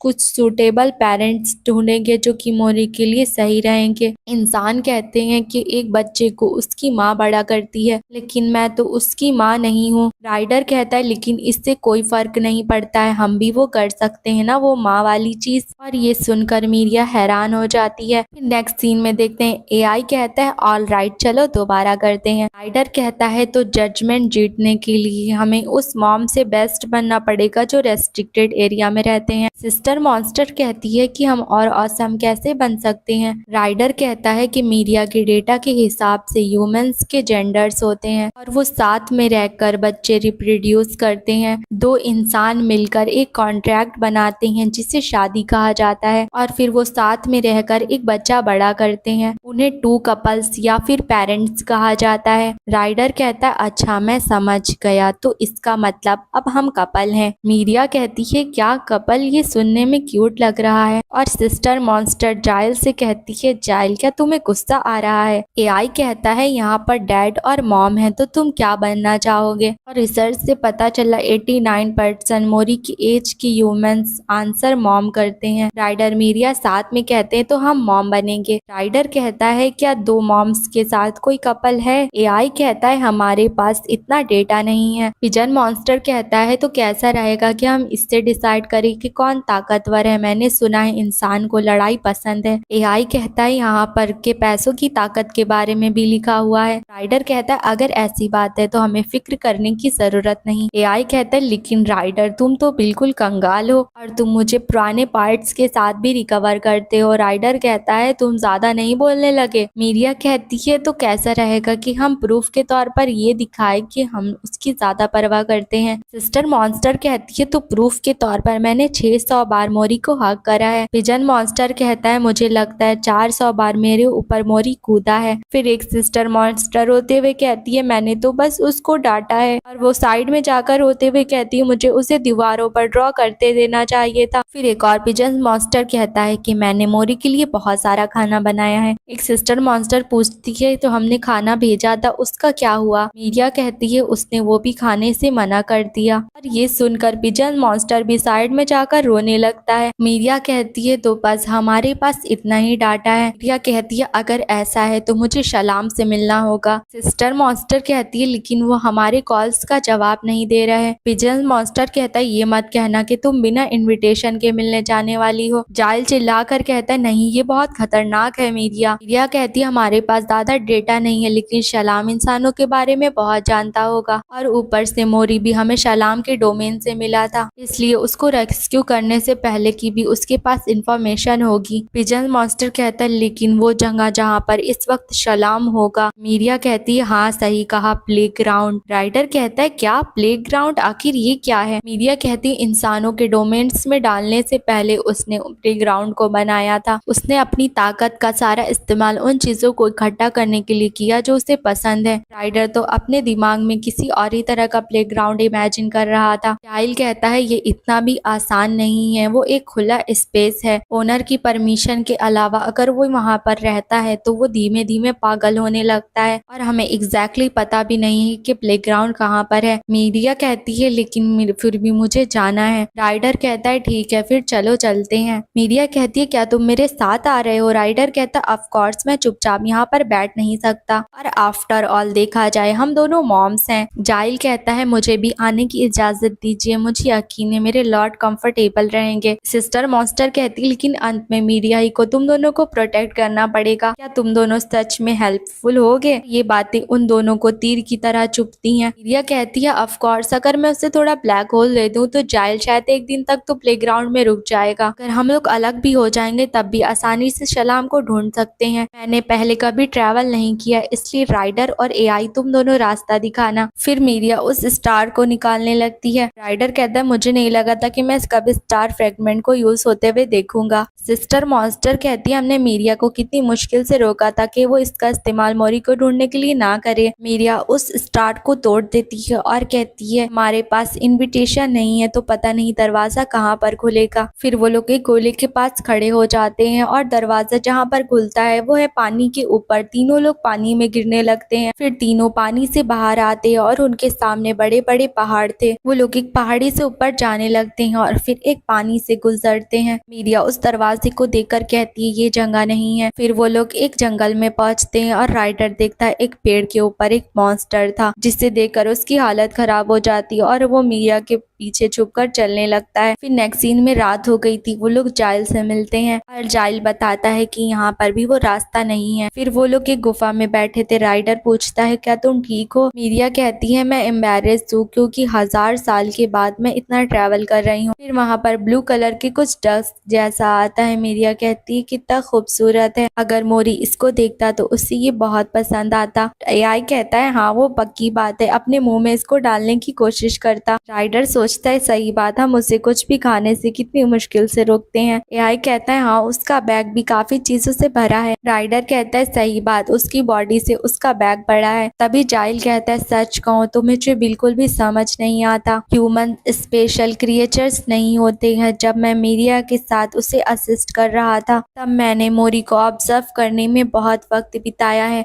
फिर उसने देखा था मोरी रो रहा है, वो उसको उठा लेता है क्योंकि मोरी को मट्टी खाने से मना करा गया था। फिर जाइल सोचता है ये बच्चा अलग था जो मैंने इमेजिन करा था, उससे बात करना बहुत मुश्किल है और वो बहुत छोटा सा और क्यूट है। वो मोरी को सहलाने लगता है, तभी उससे मोरी का वही चेहरा याद आता है और वो कहता है कि मैं कभी उसके चेहरे पे दोबारा वो एक्सप्रेशन नहीं देखना चाहता। और उसकी ये बातें सुनकर राइडर मीडिया स्माइल करते हैं। नेक्स्ट सीन में वो लोग एक पहाड़ के पास से गुजर रहे थे और राइडर को काफी डर लग रहा था। तभी मीडिया राइडर की तरफ अपना हाथ आगे बढ़ाती है और राइडर उसका हाथ पकड़ लेता है। फिर नेक्स्ट सीन में वो लोग एक जगह से गुजर रहे थे। राइडर दीवार पर एक तस्वीर देखता है, अगर इसे सही से समझा जाए तो ये जज हैं जो कि इंसानों को संभाले हुए हैं। फिर वो लोग एक खंडर सी जगह के पास पहुंचते हैं। दोनों लोग हैरान हो जाते हैं, उन लोगों को खंबे के पीछे कुछ दिखता है, वहाँ पर कुछ बियर्स जैसे मॉन्स्टर्स थे। राइडर कहता है क्या ये सलाम है? मीडिया कहती नहीं वो नहीं है। राइडर उसकी तरफ हाथ आगे बढ़ाता है तो उसके हाथों पर कुछ ग्रीन ग्रीन सा आने लगता है। अभी वहाँ पर वही सर्कल वाला मॉन्स्टर अपेयर होता है। जाइल उसकी तरफ दौड़कर जाने लगता है, तभी वो मॉन्स्टर जाइल को इग्नोर कर कर आगे बढ़ जाता है। वो मीडिया की तरफ बढ़ रहा था, तभी मीडिया अपने हाथ से मैजिक करती है, उसे एक ब्लैक होल में बंद कर देती है। तभी उस ब्लैक होल से कोई मीडिया कहता है, मीडिया कहती नपाल ये तुम हो? नपल कहता है कि तुमने तो मुझे डरा ही दिया था, मुझे लगा कोई जंगली जानवर है, मैंने इमेजिन नहीं करा था मीडिया कि ये तुम होगी। काफी लंबा समय हो गया ना, 150 साल। मीडिया कहती है माफ करना नपल, बिना नोटिस के आने के लिए। नपल कहता है नहीं मुझे खुशी है, तुम्हारे अगर सलाम होता तो उससे भी अच्छा लगता। राइडर कहता है क्या मतलब, सलाम यहाँ पर नहीं है। नपल कहता है कि तुम लोगों का क्या मतलब है? वो लोग सब कुछ उसे बता देते हैं। नपल माफी मांगते हुए कहता है मुझे माफ करना, मुझे नहीं पता था कि ये सब कुछ होगा। देखा जाए तो वो डिपार्टमेंट मेरे अंडर में नहीं आता है। मीडिया कहती है माफ करना, हम किसी चोट पहुंचाना नहीं चाहते थे। नपल कहता है नहीं तुम फिक्र मत करो, समझने वाली बात है कि इंसान एक्साइटेड हो जाते हैं। जब हम बच्चों को रेस्क्यू कर रहे थे तो उनसे पहले वहाँ पर शायद किडनैपर आए होंगे, फिर हमें रियलाइज हुआ रेस्क्यू करने से पहले वो लोग जानवरों के साथ रहते थे। मीडिया कहती है मैं समझ गई, तो सलाम डिवीजन में चला गया है। अब मुझे समझ आ रहा है सलाम के लोग जज चैम्बर में क्यों थे। मोरी का क्लोक इतना स्ट्रॉन्ग नहीं था जो बाउंड्रीज को क्रॉस कर पाता। मोरी आसानी से डोमेन से इसलिए निकल गया था क्योंकि सलाम का डिवीजन कमजोर हो गया था। ये बताओ क्या जज सलाम को प्रोटेक्ट कर रहे हैं? नपल कहता है हाँ, जज का डोमेन सबसे ज्यादा सेफ है पूरे यूनिवर्स में। अच्छी बात तो ये है कि उन्होंने डिवीजन के लिए एक जगह प्रोवाइड करी, जो करीबी लोग हैं सिर्फ वही उस चैम्बर में जा सकते हैं। बाकी लोग आस पास की निगरानी कर रहे हैं और खुद को जज को समर्पित कर रहे हैं, और मैं यहाँ पर प्लेग्राउंड की देखभाल करने के लिए रुका हूँ। ये बात खुद कहना अजीब लग रही है, लेकिन सलाम काफी शांत स्वभाव के पर्सन है। वो अचानक से डिवीजन में चले गए थे।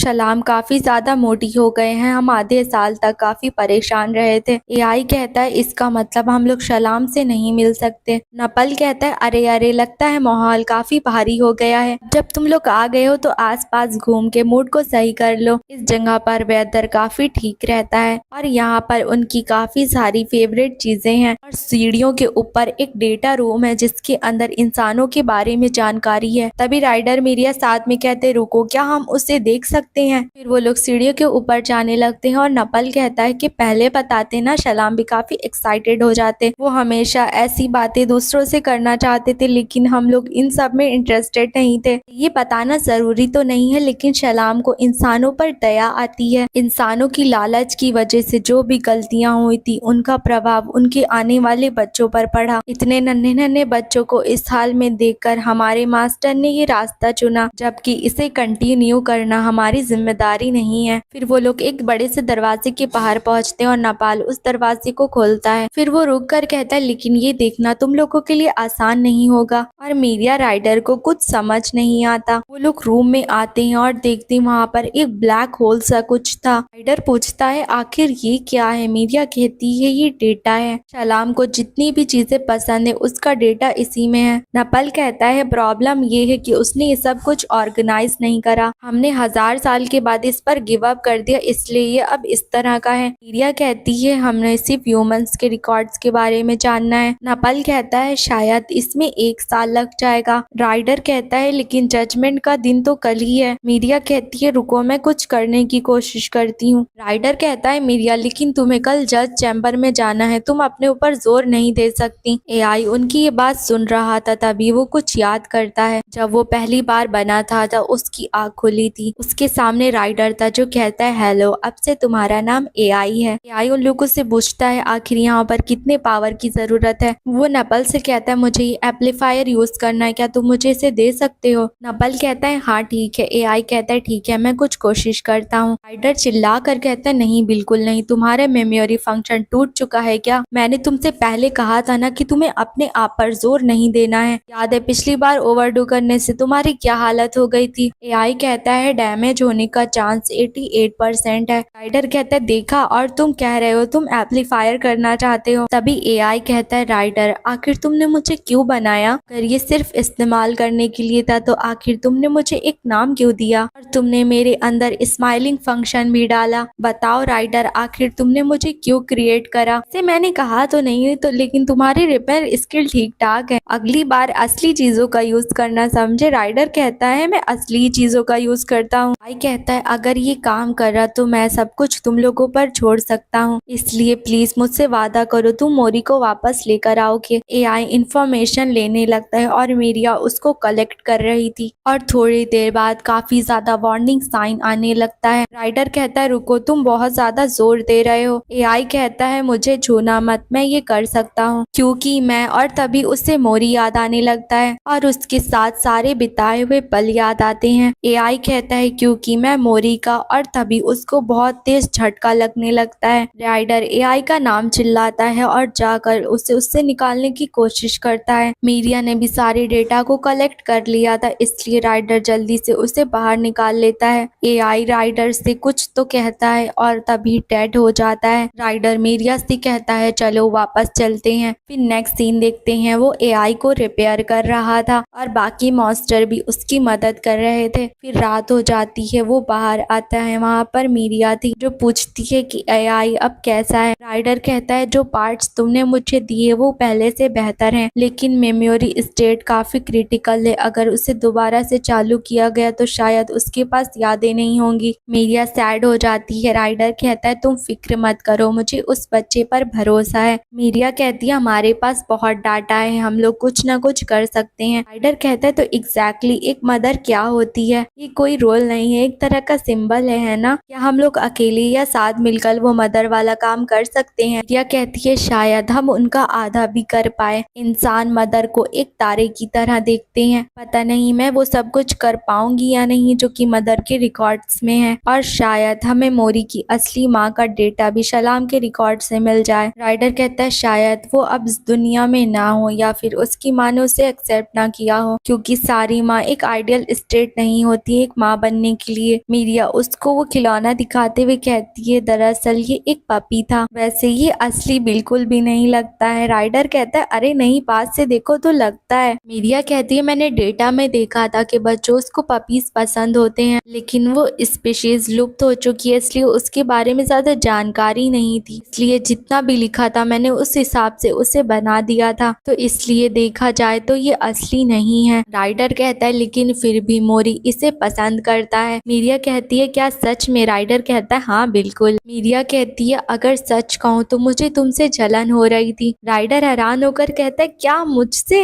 मीरिया कहती है क्योंकि तुम लोगों ने खतरों का सामना साथ में किया था, इसी तरह का क्लोज रिलेशनशिप मैं उससे चाहती थी, इसलिए जब तुम मोरी को लेकर आए थे तो मैंने जल्द से जल्द तुम्हें वापस भेजने की कोशिश करी थी और सोचा था अगर मैं तुम्हें ज्यादा पैसे दे दूंगी तो तुम चले जाओगे, लेकिन तुम वापस ना जाने का बहाना बनाने लगे। मैं काफी ज्यादा पैथेटिक हूँ है ना? तभी राइडर जोर जोर से हंसने लगता है और कहता है देखा जाए तो हम दोनों एक जैसे हैं। फिर नेक्स्ट सीन में राइडर देखता है कि मीरा उस डेटा को सर्च कर रही थी, तभी देखते हैं कि एआई ने उससे क्या कहा था। एआई ने डेड होने से पहले कहा था कि डेटा की मदद से जीतने का चांस सिर्फ 10% है। राइडर तुम्हें पता है ना बाइक कैसे लानी है, इसलिए हमें जाना होगा। और इस वक्त राइडर वही कर रहा था, वो मोरी को बचाने जा रहा था। फिर नेक्स्ट सीन में मोरी को देखते हैं जो लेटा हुआ था और उसके जो खिलौने थे उसमें उसका नेकलेस भी था जो बाहर आ जाता है। मोरी की नजर उस नेकलेस पर पड़ती है, वो नेकलेस खिड़की के पास फिसलता हुआ जा रहा था और देखते हैं वहाँ पर राइडर पहुँच चुका था। मोरी उसको देखकर बहुत ज्यादा खुश हो जाता है। राइडर कहता है मैंने तुम्हें हर जगह ढूंढा, तुमने मुझे बहुत मिस करा होगा ना। मोरी उसका हाथ पकड़ता है और उसकी आंखों में आंसू थे। राइडर को मोरी को ऐसे देखकर बहुत गुस्सा आ रहा था। वो उससे कहता है मोरी तुम रो नहीं, मैं तुम्हें बचाने आया हूँ, इसलिए चलो यहाँ से साथ में चलते हैं। मैं तुम्हारी मॉम बनूंगा और तुम्हारा डैड भी, मैं तुम्हारा भाई बहन अंकल सब कुछ बनूंगा। अगर तुम्हें सबकी जरूरत है तो मैं तुम्हारा सब बनूंगा। जब एआई होश में आ जाएगा तो फिर हम तीनों ऐसे ही साथ में रहेंगे। फिर वो कुछ याद करता है और कहता है लेकिन मैं तुम्हें अपनी जैसी जिंदगी नहीं दूंगा। मोरी मेरी बात ध्यान से सुनो, सब लोग तुम्हें दूर करने की कोशिश कर रहे हैं। जिन्होंने तुम्हें यहाँ पर बंद किया है उनका ये सोचना है कि तुम क्या सोचते हो। अगर मैं सही हूँ तो तुम्हें इसके जवाब देने होंगे। हमें तुम्हारी ताकत की जरूरत है। इसका कोई तरीका है जिससे कि तुम्हारी फीलिंग्स को सब लोग समझ सके। तभी मोरी पीछे देखता है और राइडर से कुछ कहने की कोशिश करता है, लेकिन राइडर को कुछ भी समझ में नहीं आता। राइडर समझ जाता है और मोरी को ड्राइंग बुक देता है। मोरी ड्रॉ करने लगता है और उन एनिमल्स को याद करता है जिनके साथ वो बड़ा हुआ था। वो अपने दोस्त रोदीना को याद करता है, मेंशन के सारे लोगों को। फिर वो एआई को याद करता है, मीरिया को और राइडर को। वो देखता है उसने अपनी और मीरिया की ड्राइंग बनाई थी। तभी वो याद करता है मीरिया ने उसे तस्वीर के जरिए सिखाया था और उसे हाथ पकड़ के बताया था कि कैसे ड्रॉ करते हैं। तभी मोरी अपने आप को जोर जोर से मारने लगता है। फिर अचानक से याद करता है एक तस्वीर जो एक माँ और बच्चे की थी, उसके पीछे लिखा हुआ था मॉम, और वो फिर से ड्रॉ करने लगता है। फिर एक कैमरे को देखते हैं जिसकी नजर उसी रस्सी पर पड़ती है जिस पर राइडर लटका था। एक मॉन्स्टर ये देखकर कहता है ऐसा लगता है कि एक क्लीनिंग रोप है। दूसरा मॉन्स्टर कहता है क्या हमें इसकी कोई रिपोर्ट मिली थी, और ये बताओ कौन इस तरह से लटक कर क्लीनिंग रोप का इस्तेमाल कर रहा है। वो लोग देखते हैं वहाँ पर राइडर था और पूछते तुम यहाँ पर क्या कर रहे हो। वो जोर से रेड अलर्ट जारी कर देते हैं और राइडर उन तस्वीरों को लेने लगता है। फिर नेक्स्ट सीन में मीरिया को देखते हैं जो जाने से पहले कहती है राइडर कहाँ है। फिर वो रात की बात याद करती है और कहती है मुझे राइडर पर भरोसा है, वो वापस जरूर आएगा और मैं भी वापस जरूर आऊंगी। फिर मीरिया चैम्बर में चली जाती है और जज कहते हैं तो फिर जजमेंट शुरू करते हैं। मीरिया कहती है जब तक मोरी खुद मुझे छोड़ना नहीं चाहता मैं गिव अप नहीं करूंगी। दी लेक्स कहते हैं लेकिन उसकी इंटेलिजेंस काफी कम है, वो तो बोल तक नहीं पाता। तुम एक इंसान के बच्चे को कैसे सिखा पाओगी, तुम तो इंसान भी नहीं। मीरिया कहती है मैं जानती हूँ मुझे इंसानों के बारे में जानने की जरूरत है, तो मैंने उस शेल्टर से कांटेक्ट करा जहाँ पर मोरी रहता था और मुझे वहाँ से पॉजिटिव रिस्पॉन्स मिला। दी लेक्स कहते हैं कि वो शेल्टर शलाम का, और शलाम इस वक्त डिवीजन में है, तुम्हें तो ये पता होगा ना। मीरिया कहती है मैं जानती हूँ कि वो शलाम की जगह है, लेकिन प्लीज मेरी मदद करिए। अगर आप इजाजत देंगे तो मोरी इंसान के बारे में यहाँ से भी सीख सकता है। दी लेक्स कहते हैं क्या तुम भूल गई, तुम उसकी केयर नहीं कर पाई थी। तभी मीरिया कुछ तस्वीर दिखाती है और कहती है केयर टेकर्स हैं शलाम डोमेन के, और वो वहाँ के बच्चों को प्रोटेक्ट करने की कोशिश कर रहे हैं, और शलाम ने उनको इंसानों की वॉर्स में से प्रोटेक्ट करा था। लिविंग बींग्स की तरह रहना मुश्किल है और इंसान गलतियां करते हैं। आप खुद सोचती है पहले भी हमें पछतावा हुआ था कि नॉलेज की वजह से हम कितनी चीजों की बलि दे रहे हैं, और सबसे ज्यादा जो उदास था वो आप थे ना। दी जज दी आर्म्स कहते हैं अगर हम इस गलती को मान भी ले तो तुम इस बात को कैसे प्रूफ करोगी, तुम अकेले सारे रोल निभा सकती हो। फिर मीरिया उनके सामने बहुत सारी डिटेल्स दिखाती है और कहती है ये वो उन लोगों की स्टेटमेंट है जो पैच से हैं। उन्होंने कहा है कि वो ह्यूमन सोसाइटी बहुत कोलैप्स कर रही है। अगर गार्डियन की ड्यूटी इतनी भारी होती है तो वो ये निभाने के लिए तैयार हैं, और ये भी कह रहे हैं कि वो ये सब कुछ साथ में शेयर करेंगे। दी लेक्स कहते हैं मीरिया चाहे तुम्हारे इरादे जितने भी अच्छे हों, इस रिलेशनशिप का अंत कुछ भी सही नहीं होगा, और तुम भी उस बच्चे के लिए बहुत खतरनाक हो। तुम तो जानती हो ना हमारी अथॉरिटी से कितनी खतरनाक पावर्स आती हैं। अडल्ट्स के लिए चिल्ड्रंस की इक्वालिटी भी समान है। मीरिया कहती है जज ने जो मुझे पावर दी है उसने हमेशा मुझे प्रोटेक्ट किया है। अगर ये पावर मोरी के लिए खतरनाक है तो मैं इससे गिव अप करने के लिए तैयार हूँ। दी लेक्स कहते हैं क्या बेवकूफ़ी है, तुम कह रही हो तुम दी जज की दी हुई सारी पावर्स को नकार रही हो। आर्म्स कहते हैं मीरिया, क्या तुम्हें सच में लगता है तुम उस बच्चे के लिए सुटेबल रहोगी? तुम्हें यकीन है तुम एक कंप्लीट मदर बन पाओगी? मीरिया कहती है मुझे नहीं पता, सारे डेटा को देखने के बाद भी मैं क्लियर आंसर नहीं दे सकती, लेकिन मैं उसका मतलब जानती हूँ जिसे सब माँ कहते हैं। अगर मोरी की मदर बनने की बात है तो ये सिर्फ मोरी डिसाइड कर सकता है और मुझे यकीन है हमारे साथ उसको ये मतलब समझ में आ जाएगा। तो प्लीज प्लीज मुझे एक चांस दे दिए। दी लेक्स कहते हैं लेकिन जज, इसको क्लेम करने का कोई भी एविडेंस नहीं। तभी उन लोगों को कुछ आवाज आती है और वो लोग कहते हैं किसने हिम्मत की जजमेंट के दरवाजे को खोलने की, और देखते हैं वहाँ दरवाजा खोलकर राइडर की एंट्री होती है जिसे मॉन्स्टर रोक भी रहे थे और राइडर के बहुत खून निकल रहा था। दी जज राइडर पर हमला करते हैं और मीरिया उसका नाम जोर से चिल्लाती है। तभी उसके सामने एक तेज रोशनी आती है और उसके मुंह से खून निकलने लगता है। दी आर्म्स कहते हैं कि वांटेड राइडर, तुम्हारी हिम्मत कैसे हुई जज के चैम्बर में इस तरह आने की? तुम्हारा दिमाग खराब हो चुका है। राइडर कहता है आपको नहीं पता, आप सही दिमाग के साथ एक बच्चे को नहीं बड़ा कर सकते। आप बहुत क्यूरियस हो रहे हैं ना कि मोरी इस बारे में क्या सोचता है। ये रहे वो लेटर्स जो कि मोरी ने लिख कर दिए हैं। आर्म्स उसे लेते हुए कहते हैं क्या ये लेटर्स मोरी ने लिखे हैं? राइडर कहता है मैं जानता हूँ कि मैं भयानक हूँ, लेकिन फिर भी वो मुझे पसंद करता है, इसलिए उसके भले के लिए मैं कुछ भी करने के लिए तैयार हूँ। और जज ये सब देखकर कहते हैं तो मैं अब जजमेंट पास करता हूँ। और मोरी को देखते हैं जो दरवाजे पर मारकर बाहर निकलने की कोशिश कर रहा था। वो फिर से दरवाजे की तरफ दौड़कर जाता है, लेकिन इस बार दरवाजा खुल जाता है। तभी दी जज उसे अपने हाथ में पकड़ लेते हैं और कहते हैं छोटे स्टार, अब इसका फैसला हो चुका है, अपनी जिंदगी वैसे जीना जैसे कि तुम चाहते हो। और उसके पास उसका क्लोव और शूज भी आ जाते हैं। मोरी बहुत खुश होकर दी जज को हग करता है। दी जज कहते हैं मीरिया सही थी, तुम बहुत गोल और प्यारे हो, चलो अब तुम्हारे घर वापस जाने का समय आ गया। नेक्स्ट सीन में मोरी की हिल पर आग खुलती है, वो उठकर अपने सामने देखता है बाकी सब लोग वहाँ पे भागते हुए आ रहे थे और उन्हें देखकर मोरी बहुत ज्यादा खुश हो जाता है। फिर हमें उसकी बनाई हुई सारी ड्राइंग्स दिखाई जाती हैं। फिर दी आर्म्स को देखते हैं जो कहते हैं कि योर ऑनर, हम इस एविडेंस को कैसे रिकॉर्ड करेंगे? दी जज कहते हैं कि मॉम को ढूंढने का रास्ता काफी अच्छा था। मोरी जाकर राइडर और मीरिया के गले लग जाता है और बहुत खुश लग रहा था। और फिर मोरी अपने मुंह से बोलता है मामा। ये सुनकर मीरिया राइडर दोनों हैरान हो जाते हैं और फिर दोनों लोग स्माइल करने लगते हैं। फिर नेक्स्ट सीन में एआई को देखते हैं और देखते हैं उसके अंदर कुछ लोड होने लगता है और इसी के साथ ये मानवा यहीं पर एंड हो जाती है। आपको ये मानवा कैसी लगी आप मुझे कमेंट करके बता सकते हैं। अब मिलती हूँ आपसे नेक्स्ट स्टोरी के साथ, तब तक के लिए बाय बाय।